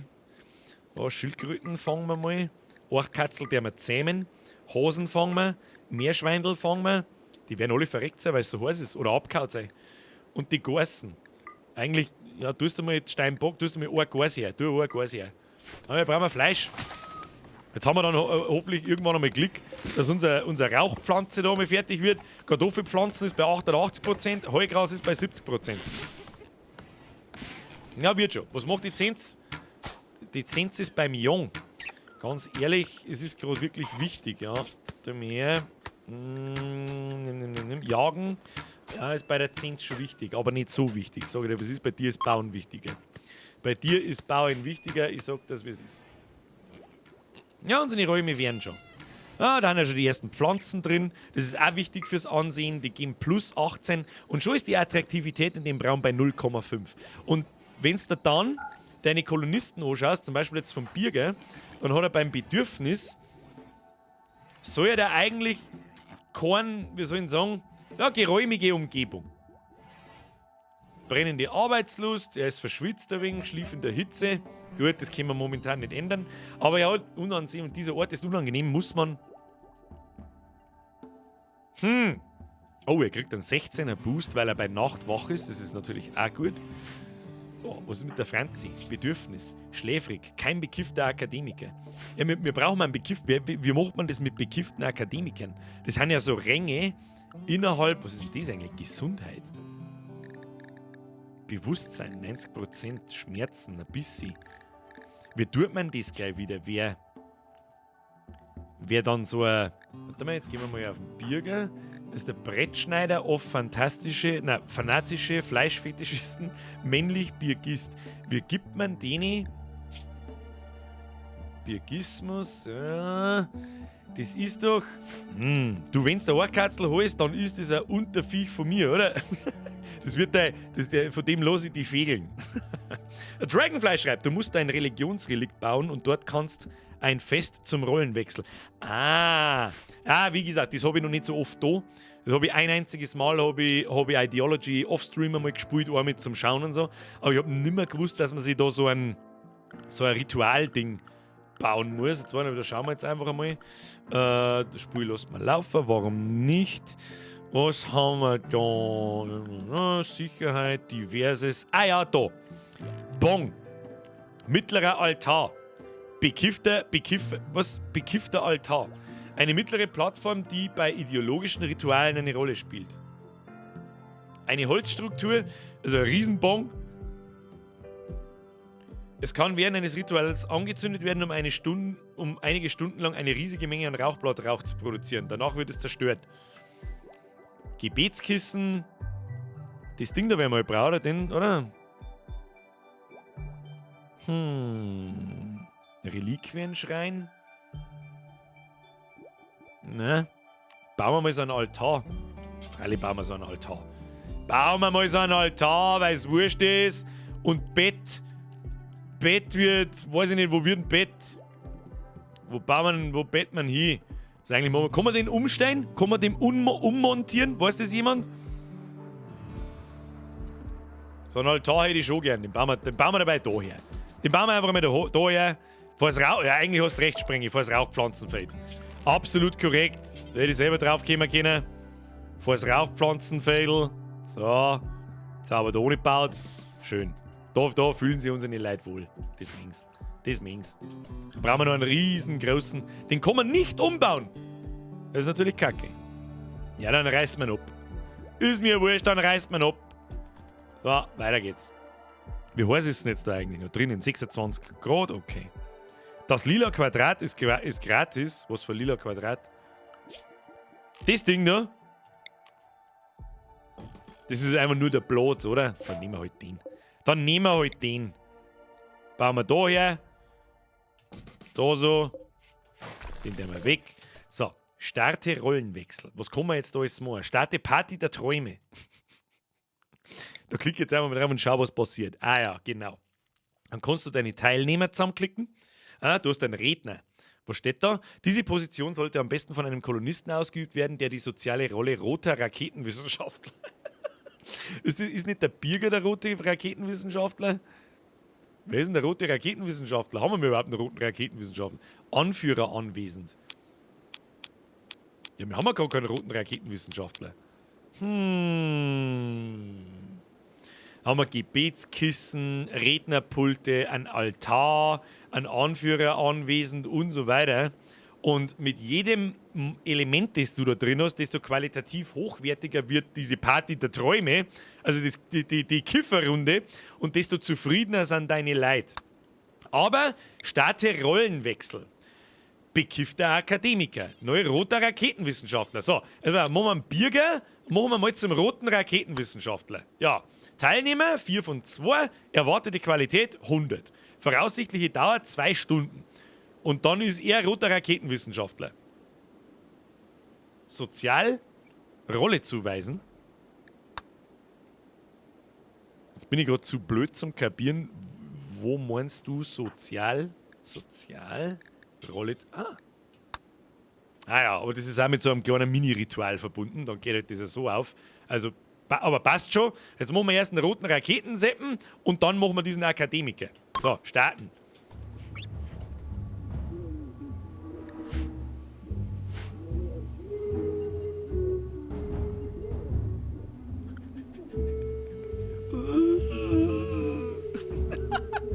Schauen wir uns an, zwar ganz.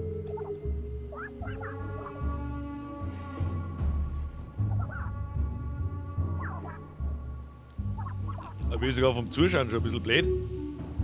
Und es ist noch kein Dübel zum Rauchen fertig. Sprengen, das ist richtig. Aber das können wir nicht mehr erwarten. Unsere Leute haben nicht so gut drauf, wie ich das gern hätte. Ja, erfolgreiches Ritual! Nehmen wir gleich den nächsten. Jetzt pass auf, wir haben ja. Jetzt pass auf, die haben ja unzufrieden, weil es keinen bekifften Akademiker gibt. Wen machen wir zum bekifften Akademiker? Die Zehns. Die Zehns ist so fleißig, Die Zenz ist so fleißig, die hat alles zusammengebaut, was da ist. Rolle zuweisen. Bekiffter Akademiker. Was kann der dann? Diese Rolle wird aktiv, wenn eine Fraktion 3 Biergeriste hat. Was? Sie wird inaktiv, sobald eine Fraktion nur noch ein Biergerist hat. Sie kriegt dann Fähigkeiten. Bekehren, beraten, Glauben festigen, Bekehrungsritual, Gesundheit predigen. Hat eine Rolle bei den Ritualen. Freie Beerdigung, Bekehrungsritual.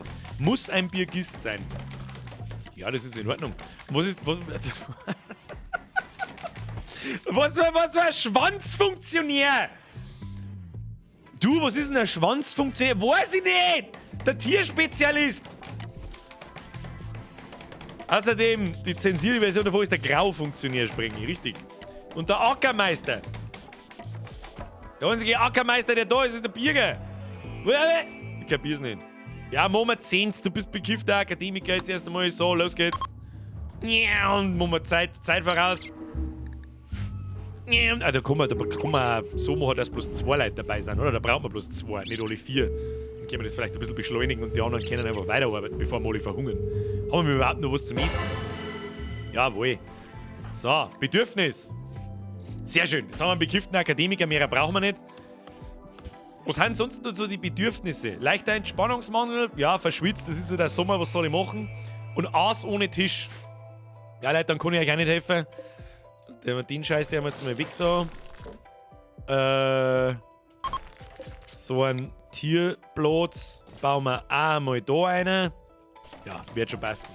Oh, jetzt haben wir auch nicht mehr einen Teufel. Ja, jetzt wird... Wir haben sogar 2 Babyfackeln! Die hat Babyzwilling gekriegt! Die haben Babyzwilling gekriegt! Alter, wir haben ein Babyschweinde. Oder Babyschweinde! Ferkel Nummer 2! Ferkel Nummer 1! Oh. Bau eine Tür vom Esszimmer zum Kühlraum, da ist der Weg zu weit. Können wir natürlich auch machen.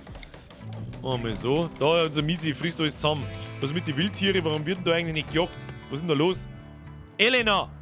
Elena! Tu jetzt einmal den Gastbock da weg. Merkst du das? Der läuft immer 1 Meter weiter wie du. Das ist nicht so schlau. Wann blüht denn aus? 9 Stunden. Jetzt zündet er ihm noch eine. Da hab ich mich und kann er nicht aus. Jetzt gib ihm. Gib ihm. Ja. Ja, noch eine. Ja, hast ihn schon. Gut gemacht, Elena. Super. Der Extremmann schreibt, du Birger, falls du es merkst, ich bin voll dabei im Roleplay, ich bin aber jetzt wirklich auch ein Katzel. Ja, passt. Was anderes habe ich aber auch nicht erwartet. Wo ist denn das überhaupt? Wo ist denn? Warte, Tiere, Extremmann, Eichhörnchen. Wo? Da bist. Da laufst du umeinander. Wie geht's da so? Zahmheit 4 von 5. Gesundheit 100%. Ja, schaut stabil aus. Der Bohrer Bayer ist Sau Nummer 2. Warum? Tiere, wo? Sau 2. Wo steht das? Hat das irgendeinen Namencode oder so? Was ist mit dem? Jetzt schaut es dann langsam mau aus mit der Ernährung. Gell? Jetzt müssen wir da mal schauen, das müssen wir abbauen. Das müssen wir auch abbauen. Jetzt müssen wir aus irgendwas anderem. Haben wir mir irgendwelche Häute? Ja, aus glattem Leder. Bauen wir aus glattem Leder diese Tierklappen, weil sonst Tierklappe aus glattem Leder. Machen wir so und so, damit sie sich auskennen. Mei, schaut das schön aus. Ja, hat also ein bisschen die Form eines Penises. Aber nur ein bisschen. Ein Krankenzimmer kann man mal brauchen, ein anständiges. Steffi, frei, machen wir da ein Krankenzimmer dabei draus. Falls was passiert. Falls etwas passiert, eigentlich sollte die Viecher einen Zutritt verbieten in diese Dinger da rein. Machen wir mal auf Heimat, Gebiete verwalten. Gebiet 1, ne, den wir mal. Ja, Heimat ist natürlich schon, aber was ist denn Gebiet 1? Gebiet verwalten. Machen wir mal Haustiere. Okay. Und wir, jetzt bei mir Zone. Wir kommen das Gebiet machen, wir hauen das gleich wieder hin. Man konnte ja irgendwie zwingen, dass die in einem gewissen Gebiet bleiben. Gebiete verwalten. Und dann kann man das doch da einfach aufziehen irgendwie. Lagerzone, Anbauzone, Zone verkleinern, Heimatgebiet. Na, Schneeräumen, erlaubtes Gebiet. Gebiet Haustiere. Und dann können wir eigentlich einmal alles machen da so. Ja. So und so. Außer erlaubtes Gebiet, Haustiere. Diese Buden sind verboten. Außer die Zenz hat eine Bindung. Warte mal, oder wer hat die Bindung? Wir haben ein Viech. Also, deine Kolonisten können eine Bindung zu Tieren aufbauen. Und wenn die dann sterben oder so, dann werden sie extra traurig. Aber wenn die dann immer da sind, haben sie natürlich super happy. Der Aff hat eine Bindung zur Zenz. Und das sieht man dann auch mit Herzl und so. Und den lassen wir natürlich bei der Zenz schlafen. Das habe ich vorher eigentlich schon geplant, aber das hat nicht so ganz hingehört. So, Besitzer wählen. Europa heißt unser Aff. Und dann schlaft der auch da drin bei der Zenz. Das Ding ist jetzt bloß, der darf da nicht rein. Dann müssen wir Haustiere, leider Gottes da so eine kleine Spur einbauen, dass er sich zumindest da hinbewegen kann. Zumindest bei der Zenz, da ist dann sowieso ein Trick drin. Ah, dann machen wir es gleich so. Bei der Zenz dürfen die Viecher rein. Passt.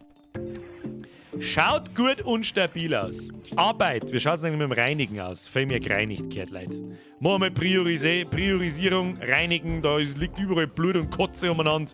Das ist natürlich nichts. Der Extremmann darf natürlich, unser Ohrkatzel darf natürlich überall hin. Wir haben 2 Events übersehen. Eine Gruppe der Fraktion Nordonistan ist schon wieder da. Besuchergruppe, was ist mit denen? Was soll ich mit denen? Die kennen ja nichts. Oder die haben schon scharfe Waffen. Hauen schon wieder ab. Aber Transportkapsel. Ein rachsüchtiger Jäger namens Gorilla stürzt mit einer Transportkapsel in der Nähe ab. Sollte er den Aufschlag überleben, wird er vermutlich schwer verletzt sein. Gorilla ist von der Fraktion Union der Troro. Wenn du ihn rettest, besteht die Möglichkeit, dass er sich dir freiwillig anschließt. Ansonsten wird er nach Hause zurückkehren und deinen Ruf bei seiner Fraktion verbessern. Nehmen! Rett mal! Ah, der Gorilla! Gorilla Sepp! Bürger! Rette ihn! Fange Gorilla! Entkleide Gorilla! Rette Gorilla! Rette ihn! Auf geht's! Und dann schneiden wir ihm aber vorher nur eine Niere aus, das garantiert auch. Schneid ihm eine Nieren aus, eine Nieren geht schon. Eine Niere geht. Ah, jetzt stresst dich mal nicht, der tut mir jetzt halt. Also ich höre nicht viel Namen außer Zenz und Bürger. Ja, vorher haben wir ganz oft Franzi gehabt. Was tut denn Franzi den ganzen Tag so? Franzi! Die tut nämlich kochen. Das tut sie von allein. Aber die 2 wichtigsten Sachen sind momentan einfach bauen und forschen. Das hilft nicht. So, Gorilla. Körper. Wieso kann ich den jetzt nicht aufschneiden? Bedürfnis, Bio, Sozial, Gast. Was ist mit ihm? Logbuch, Körper. Wieso kann ich in dem Kooperation nicht eintragen? Der muss erst einmal verarztet werden. Da, Zenz ist unsere Doktorin, das hilft jetzt auch nicht. Priorisiere Behandlung von Gorilla. Los geht's, sonst stirbt er uns. Stats anschauen, was schreibt der Uchrin? Schau mal die Stats an, wenn er was taugt, sperr ihn ein zum Rekrutieren. Das ist generell eine gute Idee, ja. Sozial, Bio. Fernkampf, Nahkampf ist er ganz stark und oh, der war ein richtig guter Handwerker im Vergleich zur Zenz. Aber sonst kann er halt nichts. Kein Bergbau, kein Kochen, keine Pflanzen, keine Viecher. Kunst ein bisschen, ja, Medizin, aber das ist wurscht, da haben wir jemanden. Sozial. Was hat er? Verweigert Tierpflege ist nicht schlimm. Merkmale schneller lernen, nervös und zäh.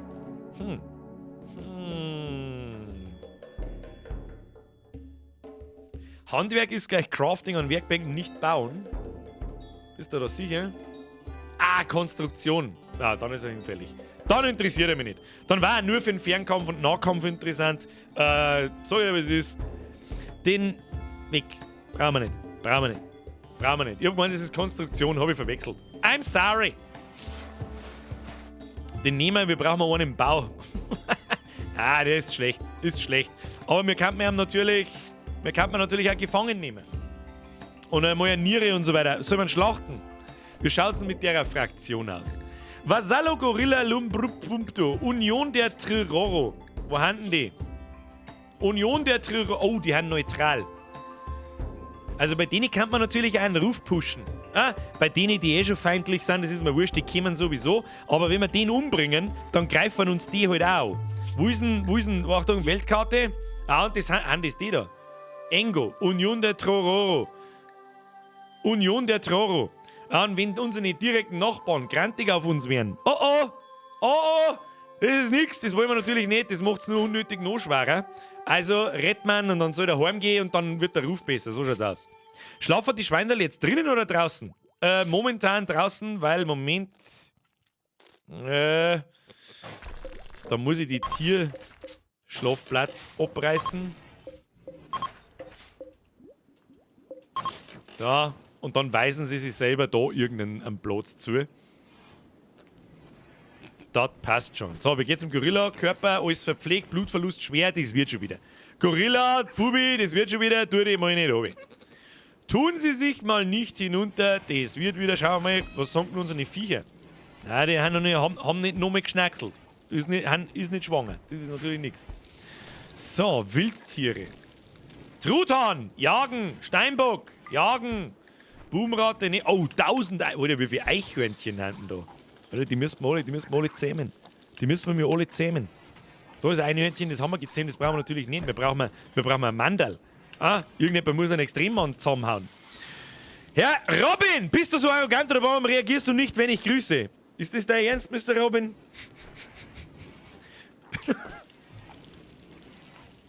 Im Ernst jetzt? Ist das dein Ernst? Meinst du, sie den ganzen Tag nichts... Weiß ich nicht. Christopher Robin. Bloß dein Futzen, du Trottel. Hallo Sprengi. And he was never seen again. Oh nein, nicht der Christopher Robin. Robin, nein. Nein, verlass uns nicht. Komm, also manche Leute haben schon wirklich, also... jeder... Erste Nachricht im Chat, aber hat angeblich gegrüßt. Robin! Ja, wie jetzt, Robin? Da bist du nicht so lange dabei, gewohnt Droh. Es läuft hier ein bisschen anders wie bei den anderen Kackspacken. So, bereit zum Ernten, drück auf B, so schaut's aus. So, wo haben wir? Warum fressen denn die eigentlich alle ohne Tisch? Das frage ich mich. Da ich habe extra so eine komische Schupferbrunskisten da hingestellt. Da sind sie sich völlig drauf. Hallo, wo? Flea Frankie. Hallo. Pelo. Chat, Ed Wolfeck. Schmiedi, ich hau rein. Pfiat euch und bis morgen. Meister, du bist halt Bab geworden. Du sollst jetzt auf alle Fälle alles tun, bloß nicht im Stream dabei sein. Übersinnliches Brummen, schwach weiblich. Schlecht. Die Intensität des übersinnlichen Brummens ist schwach. Das ist nix. Die Stimmung einiger Kolonisten wird sich über die nächsten Tage deutlich verschlechtern. Ja, super. Spitzenklasse. Wir brauchen mehr Stühle und nicht so komische Holzkisten. Können wir das Ding jetzt endlich einmal bauen? Was braucht der Stuhl? Gib mir Stuhl, da. Konstruktion 4. 10. Wie schaut's jetzt da aus? 3,5. Gruzinal wie mi Hackozack. Stuhl. Dann kriegst du einen Hocker. Gib mir da einen Hocker, da einen Hocker. Bauen wir noch einen Hocker hin. Hilft nicht. 10. Hocker wird gebaut. Wir brauchen mehr Fleisch. Risiko eines Zusammenbruchs. Oh mein Gott, jetzt geht die Welt unter. Jetzt wird's streng. 10. Was treibst du? Bedürfnis. Leichte Schmerzen. Warum? Schussnarbe. Das ist ja voll asozial. Wieso ist da minus 7? Ach, wegen Brummen. Alter, das Brummen ist echt asozial, gell? Abscheulicher Schlafraum. Ja, sag einmal, Zins, bist du vollkommen besoffen oder was ist mit dir? Da hat Attraktivität 0,1. 0,1, Brudi. Muss gelangen. Du, das muss gelangen. Brudi. Herr Robin, ist mir wurscht, von mir aus hast du Fußballstadion in Barca. Wieso zahlst du mein Heisel? Wieso zahlst du mein Haus? Was ist was redst denn du? Sprengi! Also sonst nennt sich doch das einfach nur Kopfschmerzen, wenn es brummt. Eigentlich normal schon. Oder einmal im Monat. Brummt da. Generell. Alles brummt da. Gorilla, der Rauchsüchtige kann wieder laufen. Ja, das wird schon wieder. Transportkapsel, aber der nächste Trottel.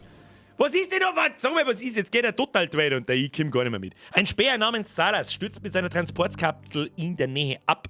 Sollte er den Aufschlag überleben, wird er vermutlich schwer verletzt sein. Salas gehört zu keiner Fraktion. Du kannst ihn retten und hoffen, dass er sich freiwillig anschließt oder ihn einfangen, um ihn zu rekrutieren oder zu versklaven. Ah, da werden wir vorhin einfach die Leute vom Himmel, aber du kriegst einen Vogel. Was kannst du? Kannst du was? Bio! Ja, da kannst du wieder nix. Verweigert Fürsorge. Zu klug. Das ist schon gut. Joggen und laufen kann er auch ganz schnell. Fernkampf, Nahkampf, sozial, intellektuell, aber sonst nicht viel. Du kannst auch wieder nix. Aber Konstruktion hättest du auf 3. Dann hätten wir einen zweiten Konstrukteur.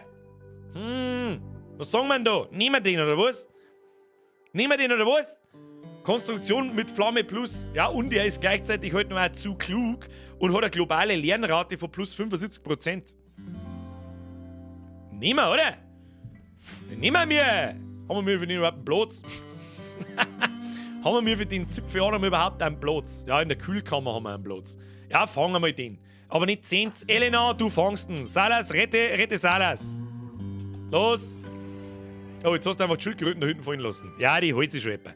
Die holt sich schon etwa. Was ist mit dir? Los geht's. Salas, wie schaut's aus? 10, aber du musst ihn verarzten.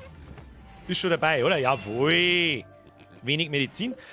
Hat man das nicht irgendwo einstellen müssen? Sozial, Gast, dass man den irgendwie bezirzen muss?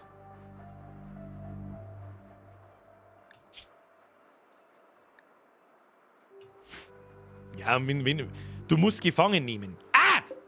Dann machen wir es nicht so, sondern wir können ein Gefangenenbett machen. Geht das nur mit Betten? Besitzer wählen, nur für Kolonisten. Jetzt warte mal. Nur Kolonisten. Gefangene. Jetzt. Sehnst du hörst sofort auf. Fangen.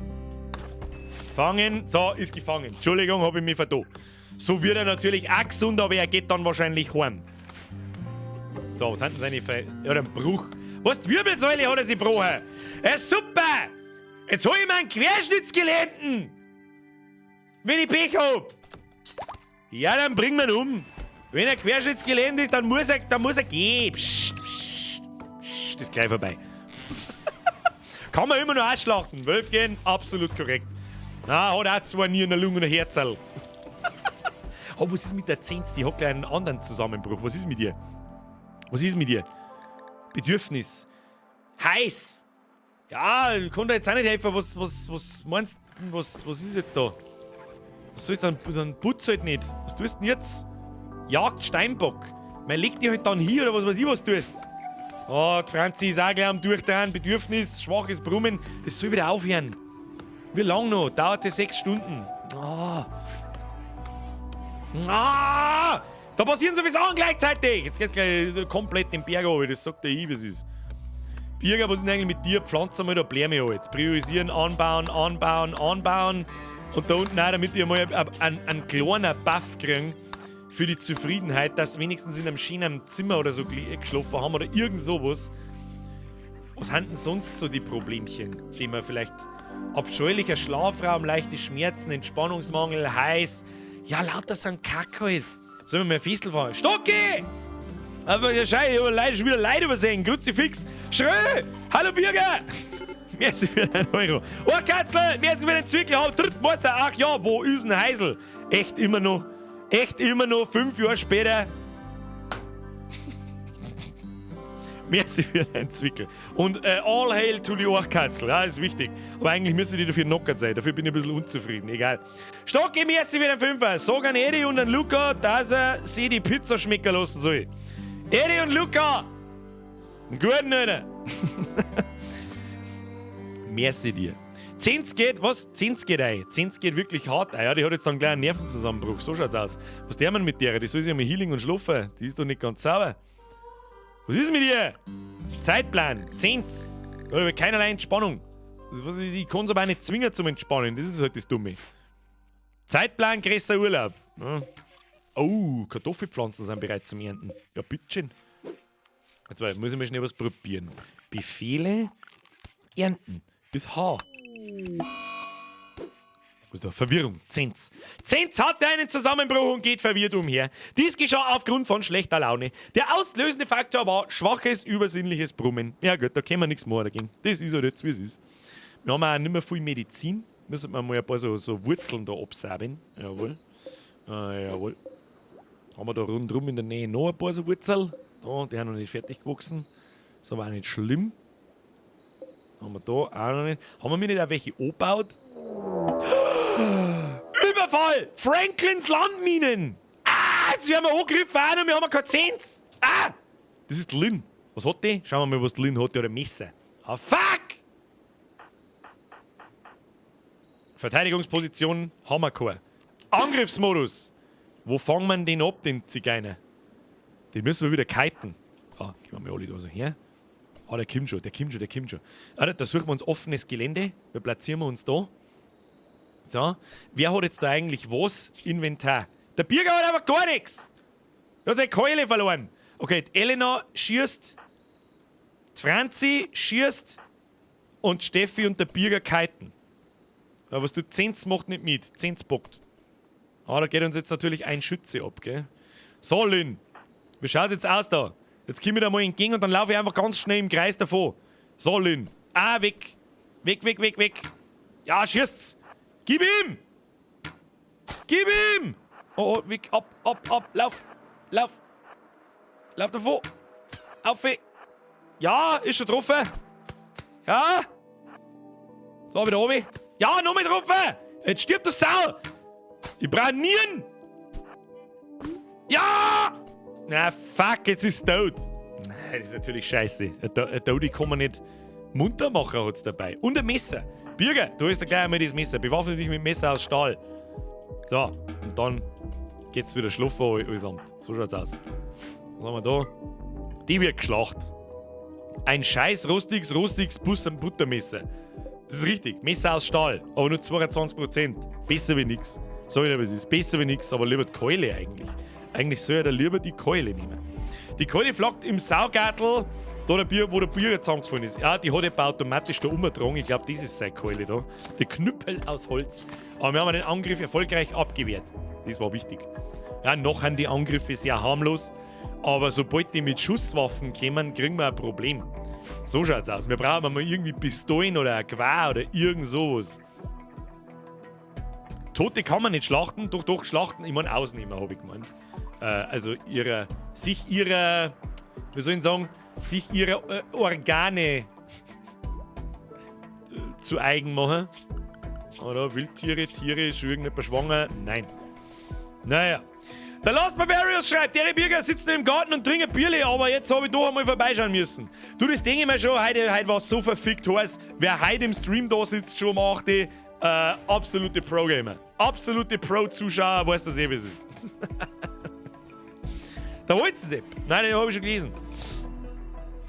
Der Dragonfly schreibt, Doppelklick, dann werden alle Wurzeln in der Nähe ausgewählt. Du meinst da herunten, gell? Habe ich probiert bei der Kartoffelpflanze. Ich weiß jetzt gerade nicht, was du meinst, weil wenn ich so BAM anklicke und so, das geht auch nicht. Ich kenne den Befehl, den Doppelklick, damit nichts passiert. Schauen wir mal unseren Salas an. Okay, Unterernährung, trivial. Wir haben auch nichts mehr zum Essen. Doch, haben wir. Operationen. Aber irgendwie müssen wir doch den jetzt umstimmen können. Ah, da. Wille 1,5. Widerstand 16. Wille reduzieren, bekehren dermen. Deine Aufseher werden versuchen, den Gefangenen zu ihrer Ideologie zu Oder? Nein, rekrutieren müsste man. Rekrutieren. Und wer ist Aufseher? Aufsehen tut ja gar keiner. Die Elena ist Aufseher jetzt. Der 4 tut 10. Hauptsächlich jagen und nimmer so 100%ig bauen. Und Franzi tut ganz genauso hauptsächlich jagen und alles andere ein bisschen vernachlässigen, weil sonst kriegen wir mit nichts mehr zum Essen. Wir haben ja nichts mehr, was wir Eichhörnchen. Das tut mir jetzt leid, jetzt muss ich leider anfangen, Durchkatzel und Hosen zum Schlachten. Es hilft nicht. Es hilft nicht. Haben wir mir by the way zwei Durchkatzel gekriegt? Nein. Es hilft nicht, die müssen weg. Sau 2 ist richtig, wo? Da, tatsächlich! Sau 2! Kriegen wir noch mehr Babysau! Nice! Wann ist denn eigentlich die Klo ausgewachsen? Wie lange dauert denn das? Steht das irgendwo? Aged 0 and 1 day. Händler, anyone, Wildnis, Schlachten. Wie lange dauert denn das, bis eine Sau ausgewachsen ist? Es wird wahrscheinlich ja irgendwo stehen, oder? Weglauf-Intervall. Aber wahrscheinlich steht bloß dabei. Körper, ja, das sind nicht Verwundungen und so. Aufzeichnungen. Zeit als Kolonist, tötet, was auch immer das ist. Von Zäunen blockiert, ja. Da gibt es also Tierproduktivität, Entwicklungszeit 5,6 Tage, Wurfgröße 1 bis 2, Wachstumszeit 0 Jahre. Wie lange es üblicherweise dauert, bis diese Kreatur ausgewachsen ist. Diese Zeit verlängert sich, wenn die Kreatur hungert. Ja, ist eh klar. Grasbedarf 8. Ja, also unter einem Jahr, oder? Orchkatzel kannst du nicht essen wegen der Ideologie. Im Ernst jetzt? Dann müssen wir es wieder lassen. Dann haben wir ganz schön gefickt. Und den scheiß Grizzlybären, den greife ich nicht an, weil der bringt uns um. Ja, nix wert gefegelt, finde ich gut. Er sieht meine Frage nicht. Mr. Twero Rieger, jetzt wahrscheinlich nimmer. Wahrscheinlich, wenn es bis zum nächsten Mal stehst. Tja, jetzt, ich finde die auch auf die Schnelle nicht, weil da so viel Zeug in dem Chat steht. Für alle Neuen übrigens, bevor wieder irgendwelche Geschäftler kommen und keine Ahnung haben von nichts, ich streame auf YouTube und auf Twitch gleichzeitig und wir haben gerade 550 Personen und ich bin es nicht mehr so gewohnt, dass ich mich auf den Chat konzentriere, weil in der Regel nämlich 1000 Zuschauer und mehr da sind. Und da ist das halt so. Aber ja, kann man ja nicht wissen. Ist ja auch klar. Sprengi, Kartoffeln sind erntereif, don't panic. Auch wieder wahr, ja. Ich hoffe, die gelangen. Heugras ist noch nicht fertig. Bamboo auch nicht, aber unser Rauchblatt 51%, 57%. Ja, wir haben nicht recht viel angebaut da, muss ich ganz ehrlich sagen. Gell? Das ist nicht viel, das ist nicht der Teufel. Da brauchen wir schon noch mehrere. Da brauchen wir viel mehr Kartoffelpflanzen eigentlich. Da bauen wir da ganz viel auf, das sagt ich. Zone, Anbauzone, bam. 12 auf 12. Nur Kartoffeln. Kartoffeln wie die Sau. Wie hat der vorher geheißen?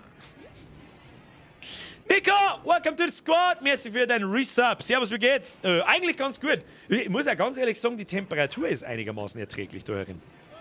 Muss man sagen, habe ich mir schlimmer vorgestellt. Willst du mal eine Pommes, Robin?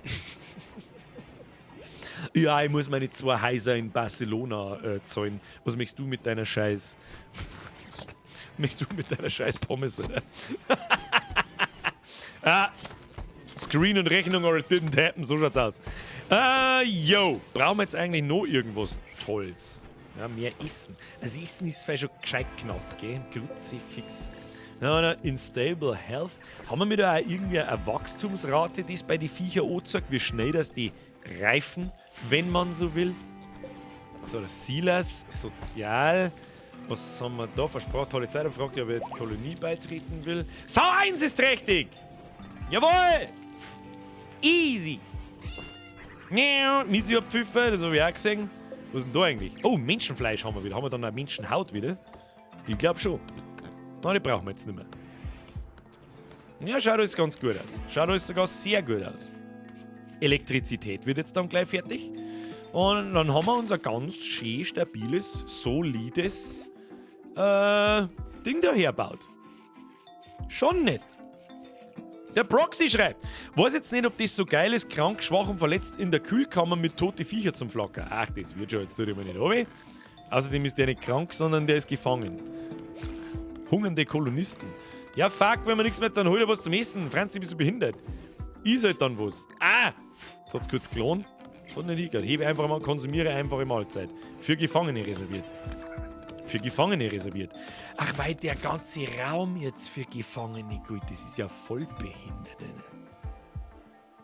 Was ist denn das wieder für eine dumme Scheiße? Dann brauchen wir einen Gefangenenraum. Wie viel Holz haben wir? 256. Meine Güte, das ist ja...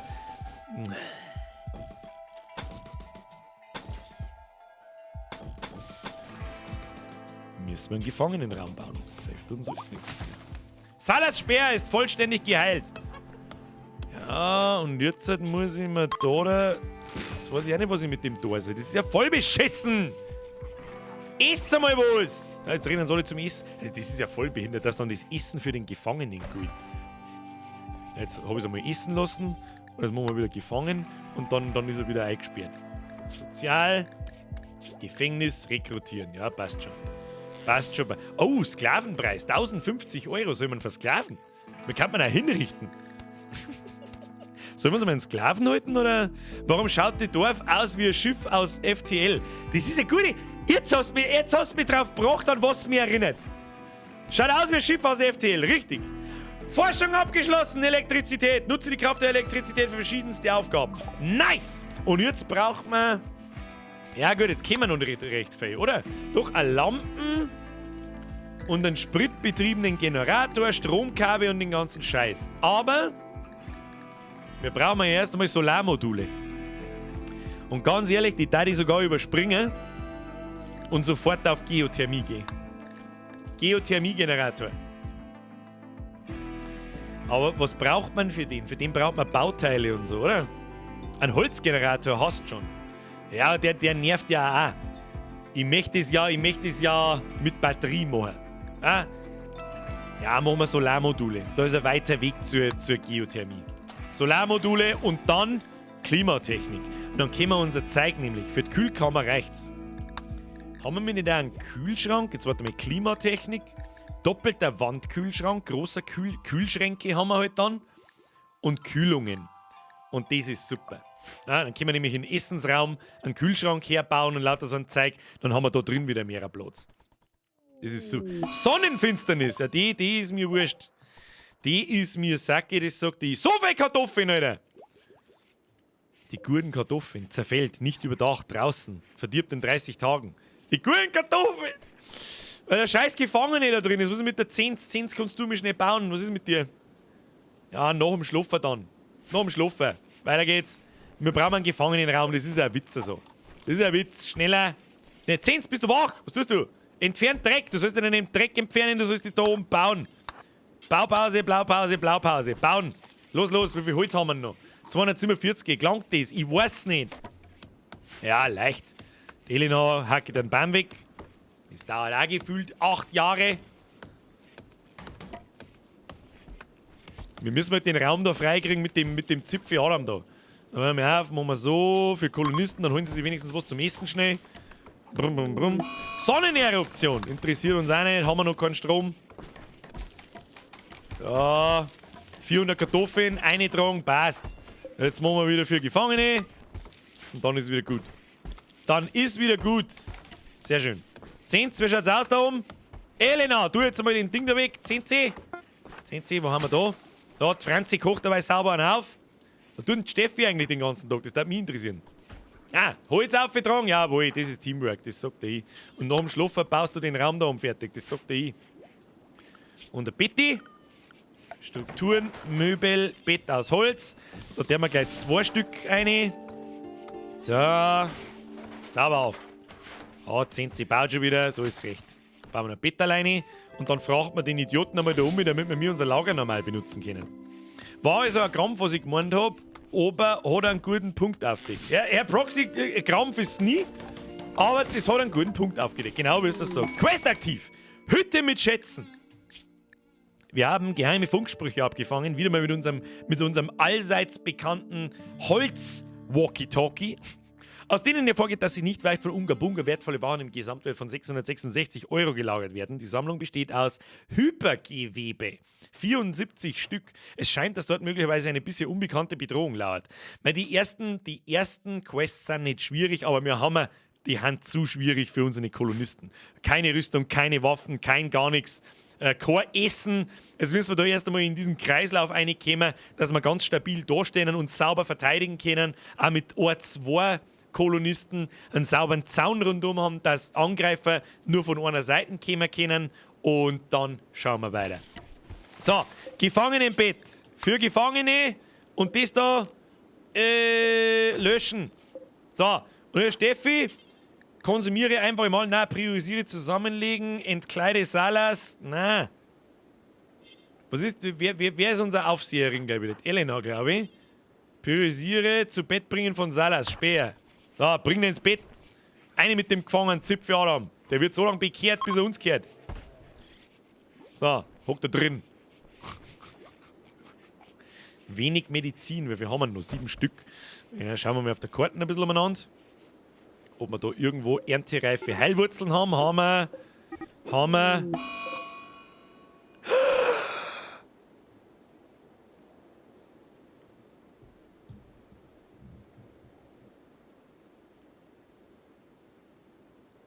Könnt ihr das lesen?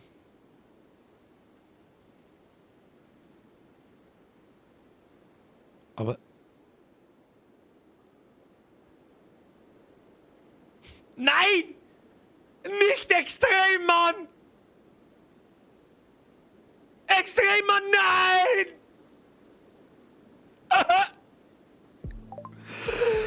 Extremmann wurde zerrissen. Die letzten Ereignisse im Leben von Extremmann. Grizzlybär verletzte Extremmann. Dabei wurden deren linkes Vorderbein, Rumpf und rechtes Hinterbein zerfleischt. Ein Kratzer am Körperteil Rumpf ließ Extremmann sterben. Nein! Ich press F für den Extremmann. Und für alle, die sich den Stream im Nachhinein anschauen. Press Triple F für unseren Extremmann. Er war ein guter. Ja, mitten da haben wir ein Kratzer. Extremmann. Wir werden dich nie vergessen. Ach, Extremmann. Da kommt einfach der Grizzlybär daher und frisst ihn. Was tut denn der eigentlich? Jetzt so, der Grizzlybär hat die einfach gefressen.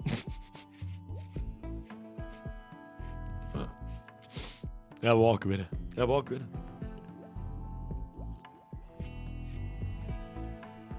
Hilft nicht. Das hilft uns einfach nicht. Er war gut. Gleich den Bären da schlagen. Ich darf mich gern mit dem Bären anlegen. Aber der da schlägt uns. Der hat sich nicht runter. Deswegen müssen wir leider Gottes noch so hinnehmen. Das hilft nicht. Es hilft nicht. So, Birger. Kunst, Feldarbeit ist ab jetzt wichtiger als Forschen. Dafür forscht Elena und Franzi ein bisschen mit mehr Elan. Weil ganz ehrlich, unser Essen da ist 100-mal wichtiger als die Forschung. Die kriegen wir früher oder später schon. Man kann, glaube ich, ja auch Gräber bauen. Ja, kann man. Das weiß ausnahmsweise ich auch mehr auswendig. Man kann sogar Särge bauen und so. Strukturen, Möbel, lass mich gucken, Boden, diverses und da Grab, Sarkophag. Und dann kannst du halt deine geliebten Leute begraben mit Zeremonie und was weiß ich was alles. Die Sonnenfinsternis ist endlich vorbei, jetzt ist es wieder hell. Da können wir einmal die Zone erweitern, dass wir mehr Lagerfläche haben. Dann haben wir wieder bessere Mahlzeiten und so weiter. Ja, haben wir uns schon wieder davon. Schaut schon wieder gut aus. Schaut schon wieder sehr, sehr, sehr gut aus.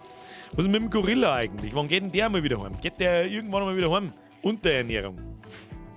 Weh, der wird schon gepflegt. Was tut denn Zens? Was macht die Zens? Wandert umher. Ruhe dich aus. Na, müssen wir nicht machen. Ja, schaut doch gut aus. Schaut richtig gut aus. Schaut mal richtig stabil aus. Da oben haben wir auch schon zumindest eine Kartoffelpflanzen abgepflanzt. Das ist auch schon mal etwas. Dann gehen wir auf Befehle, B, und da holzen wir alles ab. Und wir werden alle Pflanzen entfernen. Jawohl. Schaut gut aus. Was ist denn da jetzt gleich wieder? Was ist denn da jetzt wieder für ein Viech gestorben? Da ist ein Orchkatzel gestorben. Ja, es hilft. Es sind wieder Viecher da. Hasen. Alle Hasen. Sofort zur Jagd freigeben. Hasen und Ratzen. Waschbär. Truthahn. Truthahn, Truthähne. Aber legt der Truthahn Ohr?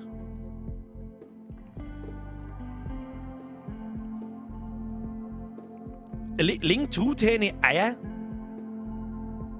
Dann sollten wir es zähmen. Sollen wir uns Truthähne oder Gickel? Ich mag ja eigentlich Gickel.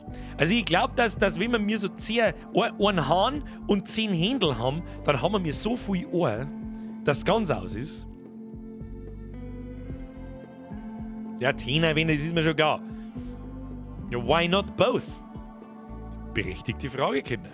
Dann nehmen wir Truthahn und Truthähne, die werden wir zähmen. Waschbär schlachten wir. Und Hasen, da kann man natürlich auch Hasen züchten.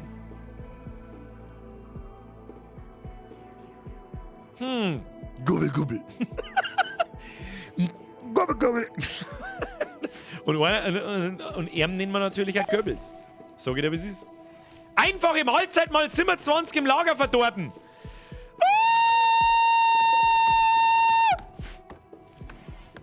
Mein Gott, wir brauchen das Kühlsystem und Solaranlage. Kühlsystem und Solaranlage. Ich kriege eine Vogel.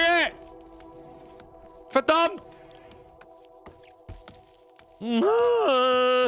So, jetzt müssen wir dann abtrennen. Das ist nur das Nächste, was wir tun müssen. So, ich darf jetzt mal vorschlagen, unseren Zaun. Den bauen wir so. Und so. So schaut's aus. Und dann bauen wir da ein Tor aus Holz. Zauntor aus Holz. Wieso kann ich das nicht einfach da reinbauen? Ah, kann ich eh. Okay. Dann machen wir so. Und dann passt es. Dann nehmen wir das Ding. Kopie bauen. Das bauen wir da hin. Und dann haben wir nämlich zwei Dinge, die dürfen alle miteinander auf einem Haufen da drin schlafen. Das ist mir wurscht. Oder dürfen sie das? Ich weiß es eigentlich gar nicht so genau.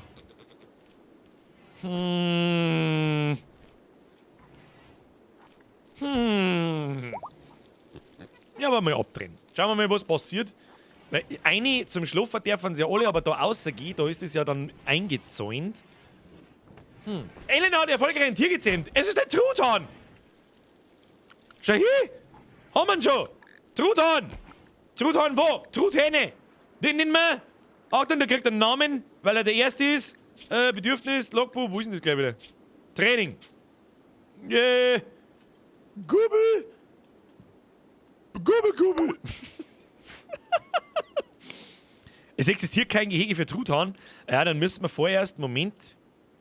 Das hast du. Da unten ist einfach ein Storbock verrottet. Grütze, fix, wieso hat denn den keiner geholt, ihr Idioten? Weil wir wahrscheinlich keinen Platz nicht gehabt haben. Dann stehen wir da dabei. Ei, Tiere erlaubt. Truthahn. Ja. So, wo ist der Truthahn? Tier, Truthahn, wo bist du? Gubbel. Den muss jetzt jemand fangen. Was tut denn die Elena? Füttert Salas. Der Birger baut Kartoffelpflanze an. Franzi kocht eine einfache Mahlzeit. Trägt Holz zu Zaun. Und dann... was? Nicht allein kein umschlossenes Gehege. Das stimmt doch nicht. Der scheiß verdammte Bär hat unser fucking Face. So, Freundchen, jetzt bist du dran. Freunde der Sonne, machen Sie Ihr Gebet. Wir ficken jetzt den verdammten Bären. Und beten wir, dass er sich verpisst da. Nein, nicht das Babyschwein. Wir killen jetzt den Bären. Das wird jetzt hart. Das wird jetzt hart. Das wird wir haben noch 10 Minuten. Nieder mit dem Wichser. Alle in Angriffsmodus. Alle daher. Alle da oben. So schnell. Jetzt frisst der, das kannst du dir da, schieß sofort auf den Bären. Schieße auf Grizzlybär, den gehen wir mal zum Jungfrei.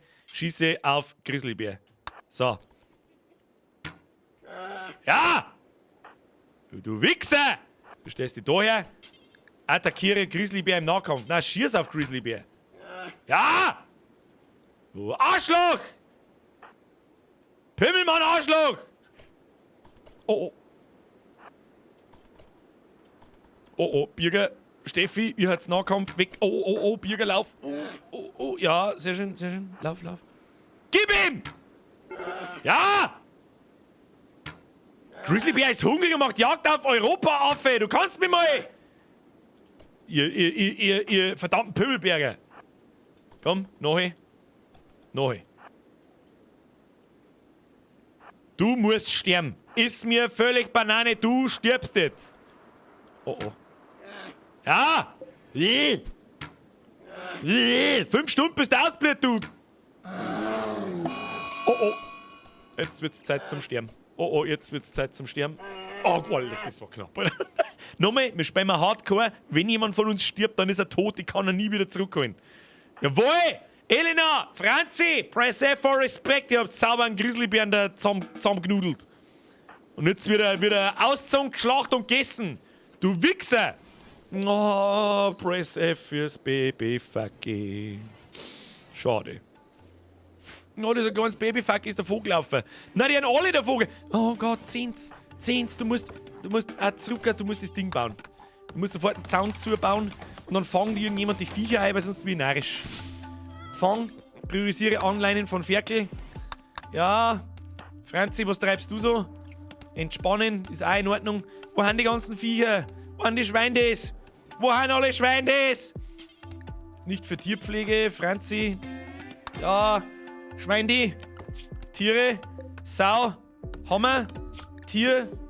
Eber, Franzi, onlinen, Tiere, Sau, Franzi, onlinen. Kennen alle da, wird schon zurückgeholt, schau. Oh, das kleine Babyschwein, die. Very sad. Lustig war jetzt, wenn Ferkel 2 die Leiche von Ferkel 1 frisst. War ein bisschen makaber, aber irgendwie auch lustig. So, da liegt ein fetter Bär. Da liegt ein fetter Bär in unserem Lager drin. Schöner Abschluss. Schöner Abschluss. Haben wir gut hingekriegt. Was haben wir denn da eigentlich noch? Stahlreste, die können wir auch noch, gerade noch abbauen. Was haben wir da eigentlich sonst noch so rundum? Haben wir eigentlich Bauteile? Nicht, gell? Ja, so weit sind wir noch nicht. Da ist noch Stahl. Was haben wir da? Plasstahlreste. Auch nicht schlecht. Und überall haben wir ein paar Bauteile und da haben ein paar Maschinenreste, da einen Haufen. Ja, da kommen wir irgendwann dazu. Ja, diesmal machen wir auf alle Fälle ein bisschen mehr Meter. Wir haben, glaube ich, jetzt schon weiter wie bei den letzten 5 Teile oder 4 Teile, wie wir letztes Jahr gespielt haben. Ich glaube, das schaut ganz gut aus. So, 10. Schlafen wir schnell. Wie viel Holz haben wir noch? 443, das schaut auch gut aus. Die Orchen wachsen, ernten, ja, kann man schon immer ein bisschen Holz in Auftrag geben. Das schaut immer gut aus. Was haben wir da? Der ist mit Sicherheit fertig. Man erkennt es auch ein bisschen am Model von den Bäumen, welche das fertig sind. Ja, oder auch nicht ganz. Wird schon, kriegen wir schon. Was ist jetzt eigentlich mit ihm da? Wie lange muss ich den Idioten da eigentlich auch noch durchführen? Kann man das einmal irgendetwas sagen? Nur mit ihrem Körper, Unterernährung, trivial. Ja, dann fordert ihn halt. Was ist mit dir? Arzt, Zins. Was tut denn Zins? Zaun bauen. Und wenn nicht, jagt Hase. Du sollst nicht einen Hosenjung. Du sollst nicht den Hosenjung, du sollst den Zaun da einziehen. Wo ist denn unser Truthahn? Tiere. Katze. Europa, wahnsinniger Gubbel. Franzi, du musst noch mal los und musst ihn einfangen. Fang jetzt einmal den Truthahn da unten. So. Damit da mal eine Ruhe ist. Haben wir ihn schon. Da ist er. Gubbel 1. Reißt da umeinander. Jetzt müssen wir den anderen noch finden. Wo ist der? Der Waschbär Truthahn. Der ist da. Wer tut denn das? Zähmen. Franzi, zähm den Truthahn. Ich will ihn haben. Ein Göbbel. Muss den Schlafraum noch trennen bei den Tieren. Ich glaube, das ist wurscht. Weil die dürfen ja zusammen sein, das ist mir egal. Aber ich mag es halt heraus, optisch getrennt, dass. Wie soll ich sagen? Eigentlich müsste man das da, das ist auch Blödsinn, dass wir das so unterteilen. Wir könnten 4 Stück draus machen. Na, das ist blöd. Na, das macht keinen Sinn. Gorilla, der Rauchsüchtige ist vollständig geheilt. Ja, Zeit ist warm. Was tut er jetzt? Bewegt sich. Wie lange war denn der kaputt? Der war ja ewig kaputt. Oh, da haben wir ein paar Bärle. Nehmen wir auch mit. Wie schaut es mit der Forschung aus? Da kümmert sich auch keiner mehr drum, glaube ich. Was ist mit dem Bürger? Ah, der tut ernten. Jetzt haben wir Heugras das erste Mal. Was der mit dem Heugras eigentlich? Wo trockt es ist? Trockt es da rein. Und dann muss man aus dem Strohballen machen, oder was? Oder was tut man aus dem? Schlachtbank, Trockenfutter, Details. Rohes Essen, Heu. Ist das Heu? Ja. Kreaturschlachten. Da machen wir jetzt so. Bis wir Kreaturschlacht haben. Bis wir 100 Fleisch haben. Und dann soll der Trockenfutter herstellen. Das der wir da hin.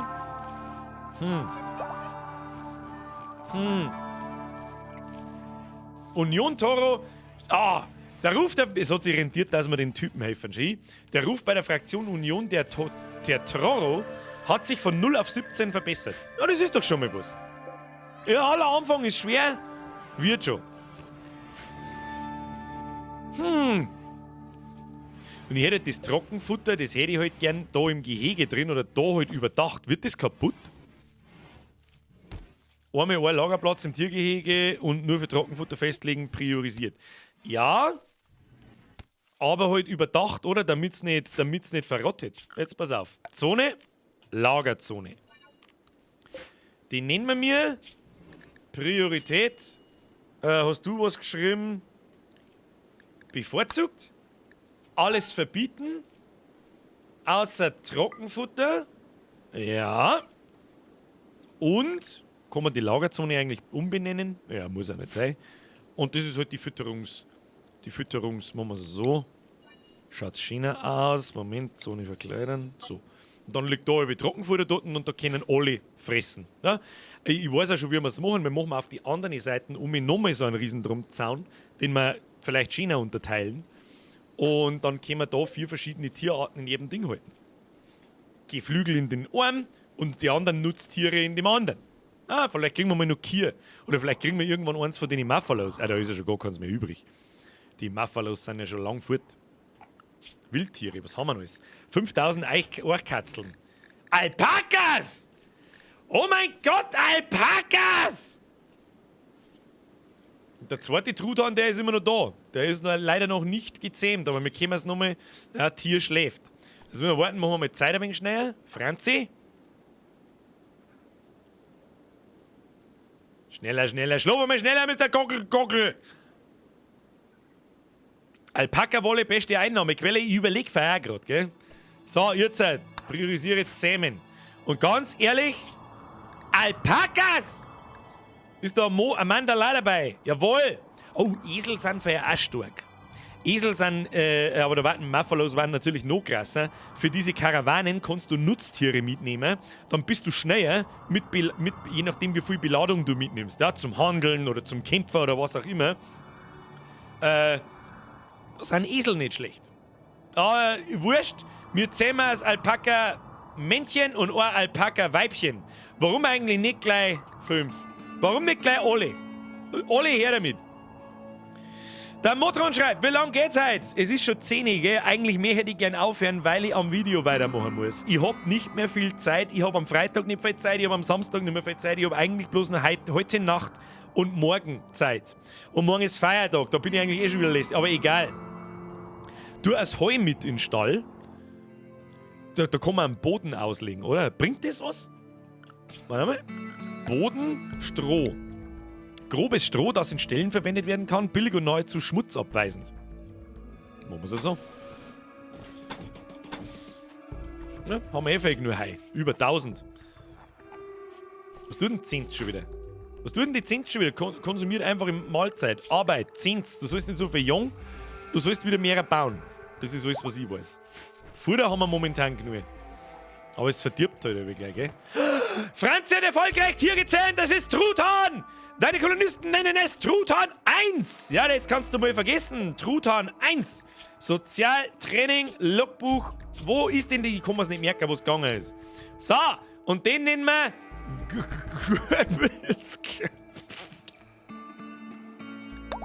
Kürbels. So, und jetzt möchte ich gefälligst Ohrsen. Eier, wir brauchen Eier! So, Zins. Was tut denn Zins? Oh, Zins legt das Stroh aus, schon hin. Sauber. Trockenfutter haben wir auch schon drin. Super geil. Diesmal einen Stall machen wir noch fertig. Den Stall machen wir noch fertig und den Zaun bauen wir noch fertig. Und dann teilen wir es noch schnell richtig ein. Alles wird gut. Mittlerweile haben wir Konstruktion auch schon auf 3,76. Nicht schlecht.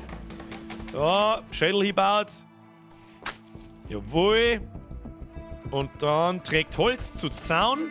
Und jetzt folgendes. Jetzt pass auf. Wo der mal Schweinel hin? Lass mal Schweinel um. Schweinel, oder wir haben... Ach, das gilt als eins. Ja, ist noch nicht zu. Da ist er noch nicht zu. Das heißt, jetzt machen wir den Zaun zu. 10 Kriminalfeier, ich bin narrisch. Was tust du denn jetzt wieder? Jetzt gehst du zum Hufeisen werfen. Transportkapselabsturzverwandtschaft. Oh mein Gott. Oh mein Gott. Ein Holzfäller namens Kasai stürzt mit einer Transportkapsel in der Nähe ab. Sollte er den Aufschlag überleben, wird er vermutlich schwer verletzt sein. Kasai gehört zu der feindlichen Fraktion Gobarbrato-Familie. Du kannst ihn einfangen, um ihn zu rekrutieren oder zu versklaven. Kasai ist in irgendeiner Form verwandt mit einem Kolonisten. Er ist Zins Geliebter. Mike! Ich fürchte, ich weiß nicht, was wir da damit tun. Was sagt denn jetzt da der Mike dazu? Wo ist denn der? Mike, was ist da los?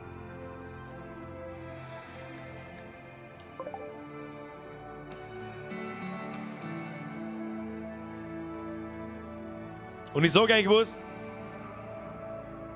was wir mit dem tun.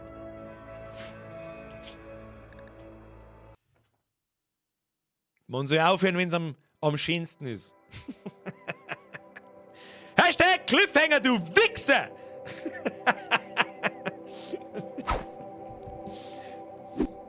Beim nächsten Mal werden wir herausfinden, was mit dem Mike passiert. So schaut's aus. Und unseren Stall werden wir ganz fertig bauen. Und ja, bist du dir sicher, dass du das nächsten Mittwoch noch weißt? Das weiß ich, Alter. Das weiß ich. Aber sauber weiß ich das. Der Hügelhänger. Wie heißt das Spiel? Clara, das heißt Rimworld. Erinnerungssquad macht das schon. Genau. Achtung, Befehl an den Erinnerungssquad. Erinnert mich am Sonntag am besten dran, was wir am Mittwoch in Rimworld tun müssen. Ein Mike safen.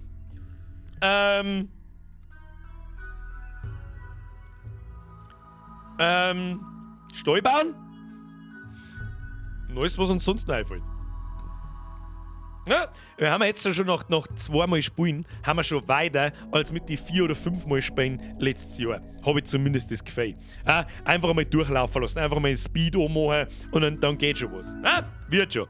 Ja, und beim nächsten Mal bauen wir noch ein paar Wohnungen hin, gleich mal als in weiser Voraussicht für weitere Kolonisten. Und rechts bauen wir einen Stall weiter aus und dann fangen wir langsam aber sicher an, eine Mauer rundum zu bauen und Verteidigung aufzubauen. So, der Twero Rieger schreibt, ich habe noch meine Frage, machst du noch was zu Warhammer 40k? Ich fand das so geil. Ja, mache ich, aber für mich ist Warhammer 40k vor allem, ich glaube, ich hab's in meinem Frage-Antwort-Video wenn dich das interessiert, einfach anschauen. Ist allerdings eine Stunde lang. Normal dauern meine Videos nicht eine Stunde lang, wobei das am Sonntag auch lang dauern kann. Also nicht eine Stunde, ich hoffe auch kein halber D, aber es ist schon möglich, dass das Kruzifix 15 Minuten oder 20 Minuten dauern könnte. Ich kann es nicht abschätzen, so lang war ein Skript noch nie, Kinder. So lang war ein Skript noch nie. Ich bin sehr gespannt, wenn ich es fertig kriege und wenn ich es letztendlich wirklich mache. Und ich bin mir sehr sicher, dass ich mache, weil jetzt steckt schon zu viel Arbeit drin. Wie es bei euch ankommt, ja, es ist das erste Mal ein Kruzifix über ein Gaming-Thema und nicht über irgendeinen Leberkastrottel. Über was können sich die meisten von euch vielleicht denken oder einige von euch und der Rest schaut es einfach an. Und es ist echt schwierig, euch, die halt nicht so viel mit Zocken zum Tor haben, nicht irgendeine Zockerbegrifflichkeiten, Scheiße ober zum Betten und ihr habt keine Ahnung, von was das ich eigentlich rede. Schauen wir mal, ob ich den Spagat hinkriege. Und ja. Philipp Utschrin, hast Maurice sein Video gesehen? Ich verstehe die Frage nicht, selbstverständlich. Ich habe alle Videos gesehen, trust me. Fast alle relevanten dazu. Und ich habe auch selber gespielt. Ja, ist jetzt nicht so, dass ich bloß Videos sehe und Dings. Ich hab auch selber noch gespielt. Ich bin nicht recht weit. Das muss ich auch noch machen. Ja, dass ich zumindest bis Level 30 Free-to-Play da hinkomme. Da habe ich aber nicht mehr weit hin. Da werde ich mich morgen mal drum kümmern und dann schauen wir mal. So, saugeil. Ich freue mich auf Sonntag. Herr Baumgartner, nee, ich sag keinen Stream. Ich streame am Sonntag nicht, außer vielleicht einmal im Winter, aber selbst dann nicht. Da kommt nur die Ankündigung, was wir am Mittwoch tun. Du warst ein Antrieb, warum ich angefangen habe. Oh, also um Gottes Willen, ganz wichtig, das ist ein Punkt, den habe ich aus dem Video aus How to Warhammer rausgeschnitten. Es war keine Werbung. Um Gottes Willen. Aber dann war das Video noch länger, waren normal dauern meine Videos nicht 15 Minuten und länger. Und dann habe ich mir gedacht, ja, jetzt nervt die Leute nicht auch noch mit dem Scheiß, das ist keine Werbung. Ich werde dafür weder bezahlt, noch kriege ich irgendwas umsonst oder sonst irgendeinen Scheißdreck. Sondern, wie soll ich sagen, es ist halt einfach mein Hobby. Und es war mir klar, dass wenn Leute das sehen und cool finden, dass ich es dann damit auffix. Aber ich krieg dafür nichts. Es war nicht meine Absicht, dieser Firma irgendwie Geld in den Arsch zum Schirm. Aber natürlich, wer Bock hat, überlegt euch das. Es ist eine schweineteure Scheiße. Weißt du, was es ist. Und die Leute, die anfangen, hey, kommen Sie ins Discord. Der Improxy schreibt da geht's ab. Ja, da geht's auch ab. Da gibt's einen eigenen Hobby-Schmerz-Kanal. Und da sind ein paar Leute bei euch dabei, die es richtig drauf haben mit dem B-Pinseln. Und die sich auch freuen, wenn neue Leute dazukommen, die dann in die Sachen herzogen und so weiter. Der Hecker schreibt, Birger, geiler Stream, schöne Grüße von mir und folgt mir, trinken ein Bier auf dich. Hecker, dann lassen Sie eine Täube schmecken und ein Grüßelchen von mir und vom Volk an den Volk. Passt schon, nein, das Video. Ja, es ist halt was anderes. Ja? Und ich habe euch ja schon lange und immer wieder in die Streams mittlerweile oft genug gesagt, so, es hängt mir mittlerweile zum Hals heraus. Die sind nur bohrischen Themen in meine Videos. Das wird sich in Zukunft ändern. Ja? Es wird sich wahrscheinlich ja ändern, dass meine Streams auf nicht gelistet stehen, sondern die werden öffentlich kommen. Oder ich werde zumindest hergehen und immer wieder mal einfache ganze Schnipsel ausschneiden, die irgendwie interessant sind, auf bestimmte Videos reagiert. Ja, das wird jetzt einfach kommen, es ist mir scheißegal. Da habe ich einfach keinen Bock mehr, auch zum 100. Mal irgendwelche Leberkastrottel anzublären. Es reicht. Ich war der Erste, der es gemacht hat. Ich lerne mir jetzt einfach mehr aus dem Fenster. Ich war der Beste und Lustigste, der es gemacht hat. Und alle, die jetzt kommen, sind weder lustig, noch irgendwie innovativ, noch irgendetwas. Sie wären alle gerne wie ich. Ist mir so egal, wie arrogant sie das jetzt anhört. Ich hab's gemacht, bevor etwas cool. Und jetzt halt, egal. Ich mag einfach nicht mehr. Jetzt gibt's was anderes. Und ich darf ganz anders feiern, wenn ich irgendein Format oder irgendeine Art von Video, muss ja nicht immer auf Teufel komm raus das ganz gleiche sein, irgendwas eben auch diese Gaming-Geschichte in meine Videos mit rüberbringen kann, weil ich es nun mal liebe. Es ist nun mal so und warum nicht? Ja, schiebe ich schon lang, viel zu lang vor mir her, das hat viel zu lang gedauert, es hätte 100 Gründe gegeben für Gaming-Kruzifix oder ein Spiele-Review-Kruzifix oder was auch immer, weiß das eh, was ist. Aber du bist der Mr. Borisch. Ja und? Man kann auch Spiele absagen auf Borisch. Geht auch. So, Kinder, jetzt ist 10 nach 10. Einmal, vor allem in der Sommerpause, im Winter geht es sowieso dann wieder weiter und der scheiß Herbst und Winter ist schneller da, als wir gucken können. Da überziehen wir sowieso wieder. Und ich sag das, was es ist, ich trinke jetzt einmal was, ist eine Kleinigkeit und dann werde ich mich bis in die tiefe Nacht hineinsitzen und an dem Skript weiterwerkeln. Es ist jetzt schon 6 Seiten lang. Nur mal so, ein direktes Skript für ein Kruzifix schreibe ich normalerweise nicht, aber halt einen groben Leitfaden, ja, was für Schnipsel, wann, wo, was ich sag und was kommt und so. Und die sind normalerweise 2 Seiten lang, okay? Darum, und es ist so schwierig, es ist ja das erste Mal, wie soll ich sagen, das tut jetzt vielleicht auch mir ganz gut, wenn ich da drüber rede, weil das ordnet es dann auch für mich in meinem Kopf drin. Es ist das erste Mal so, ich habe ja keinen Idioten vor mir mit Video, auf den ich im Prinzip reagieren kann mit meinen Kommentaren auf verarschende Weise, auf beleidigende Weise, auf welche Weise auch immer, sondern selbst das Video, auf das ich reagiere, muss ich auch selber machen. Das heißt, ich muss euch erklären, was ist Diablo überhaupt, was ist Diablo Immortal überhaupt und was ist das Problem von fucking Diablo Immortal und überhaupt. Und das ist gar nicht so leicht, ja. Ich bin kein Spieleredakteur und vor allem so erklären, dass das kurz und knapp ist, so einigermaßen verständlich ist, auch für Personen, die sich denken so, hä? Und ich muss ganz viel weglassen. Ja, das kommt auch noch, weil sonst dauert das eine Stunde dauern. Also das ist halt einfach nicht machbar, wann soll ich denn das machen und wie? Du bist das Problem von Diablo Immortal. Ja, ich hoffe. Fand die meisten Fragen schon gut. Was? Ach, du meinst das Fragevideo.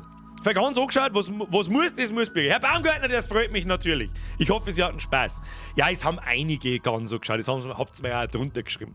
Aber ich kann mir halt auch vorstellen, dass viele keinen Bock haben, sich eine Stunde lang mein Q&A-Video anzuschauen. Aber das machen wir einfach einmal im Jahr. Ja, warum nicht? Das hat sich einfach so eingebürgert die letzten 4 Jahre. Machen wir. Kommt noch Preisenkruzifix, wenn irgendwann der richtige Preisensepp kommt, ja. Wenn das zum 1000. Mal derselbe Mist ist, Bürger, der hat Ketchup in der Leberkasse mir eine, da mach ein Kruzifix. Nein, ich will nicht mehr.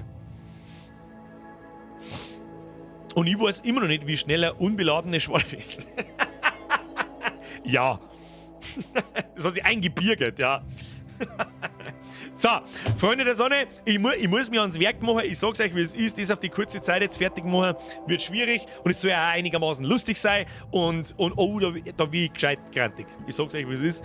Da will ich richtig krantig. Je länger ich an dem Skript dort sitze, an die einzelnen Passagen und so, ich werd ab einem gewissen Teil wahrscheinlich nur noch in die Kamera brüllen. Aber das ist was ihr sehen wollt. Schauen wir mal, wie es wird. Bin selber gespannt. Habe ich so noch nie gemacht und in dem Ausmaß sowieso auch noch nicht. Bin ich sehr gespannt, was da verholt. Ja, mit dem steht und fällt, ob es sowas dann in Zukunft öfter gibt oder halt nicht. Schauen wir mal. So, Friends of the Sun, vielen herzlichen Dank fürs Zuschauen. Auf YouTube ein Like nicht vergessen. An alle, die es im Nachhinein bis hier anschauen, im Nachhinein, Kommentar eine, das freut mich immer ganz besonders, wenn jemand am nächsten Tag die Sachen anschaut und so, das interessiert mich, was das für Leute sind. Vielen Dank fürs Zuschauen. Bussi aufs Nussi. Vielen Dank für die ganzen Donations. Herr Kubala, ich habe keine Ahnung, ob du noch da bist. Please. Weißt du selbst, an den Rest auch. Ja, da waren wieder einige dabei. Vielen Dank an die ganzen alten Mitglieder, vielen Dank an die ganzen neuen Mitglieder. Press Triple F für die Moderatoren, Press vierfach F für den Extremmann, der gestorben ist.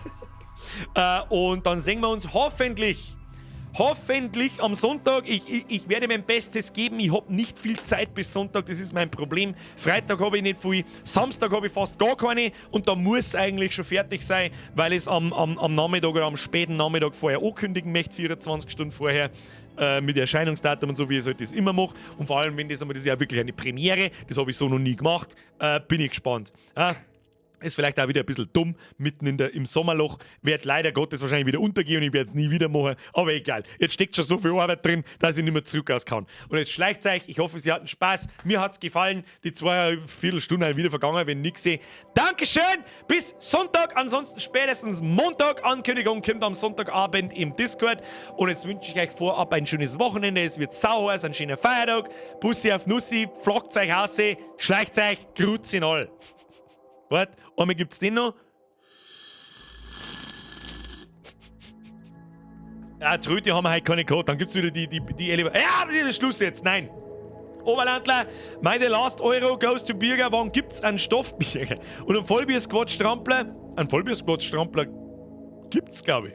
Schau mir noch. Bleibt mir geschmeidig, du Trade Ware. Ich kenne bloß einen den kenne ich anders. Ich weiß gerade, mir fällt jetzt Wort gerade nicht ein. Servus! Merci dir nicht, schleicht euch. Achtung, Hobby! Und niemals vergessen. Strapse, Nudelwoiger. Nudelwoigen. Habe Tiere.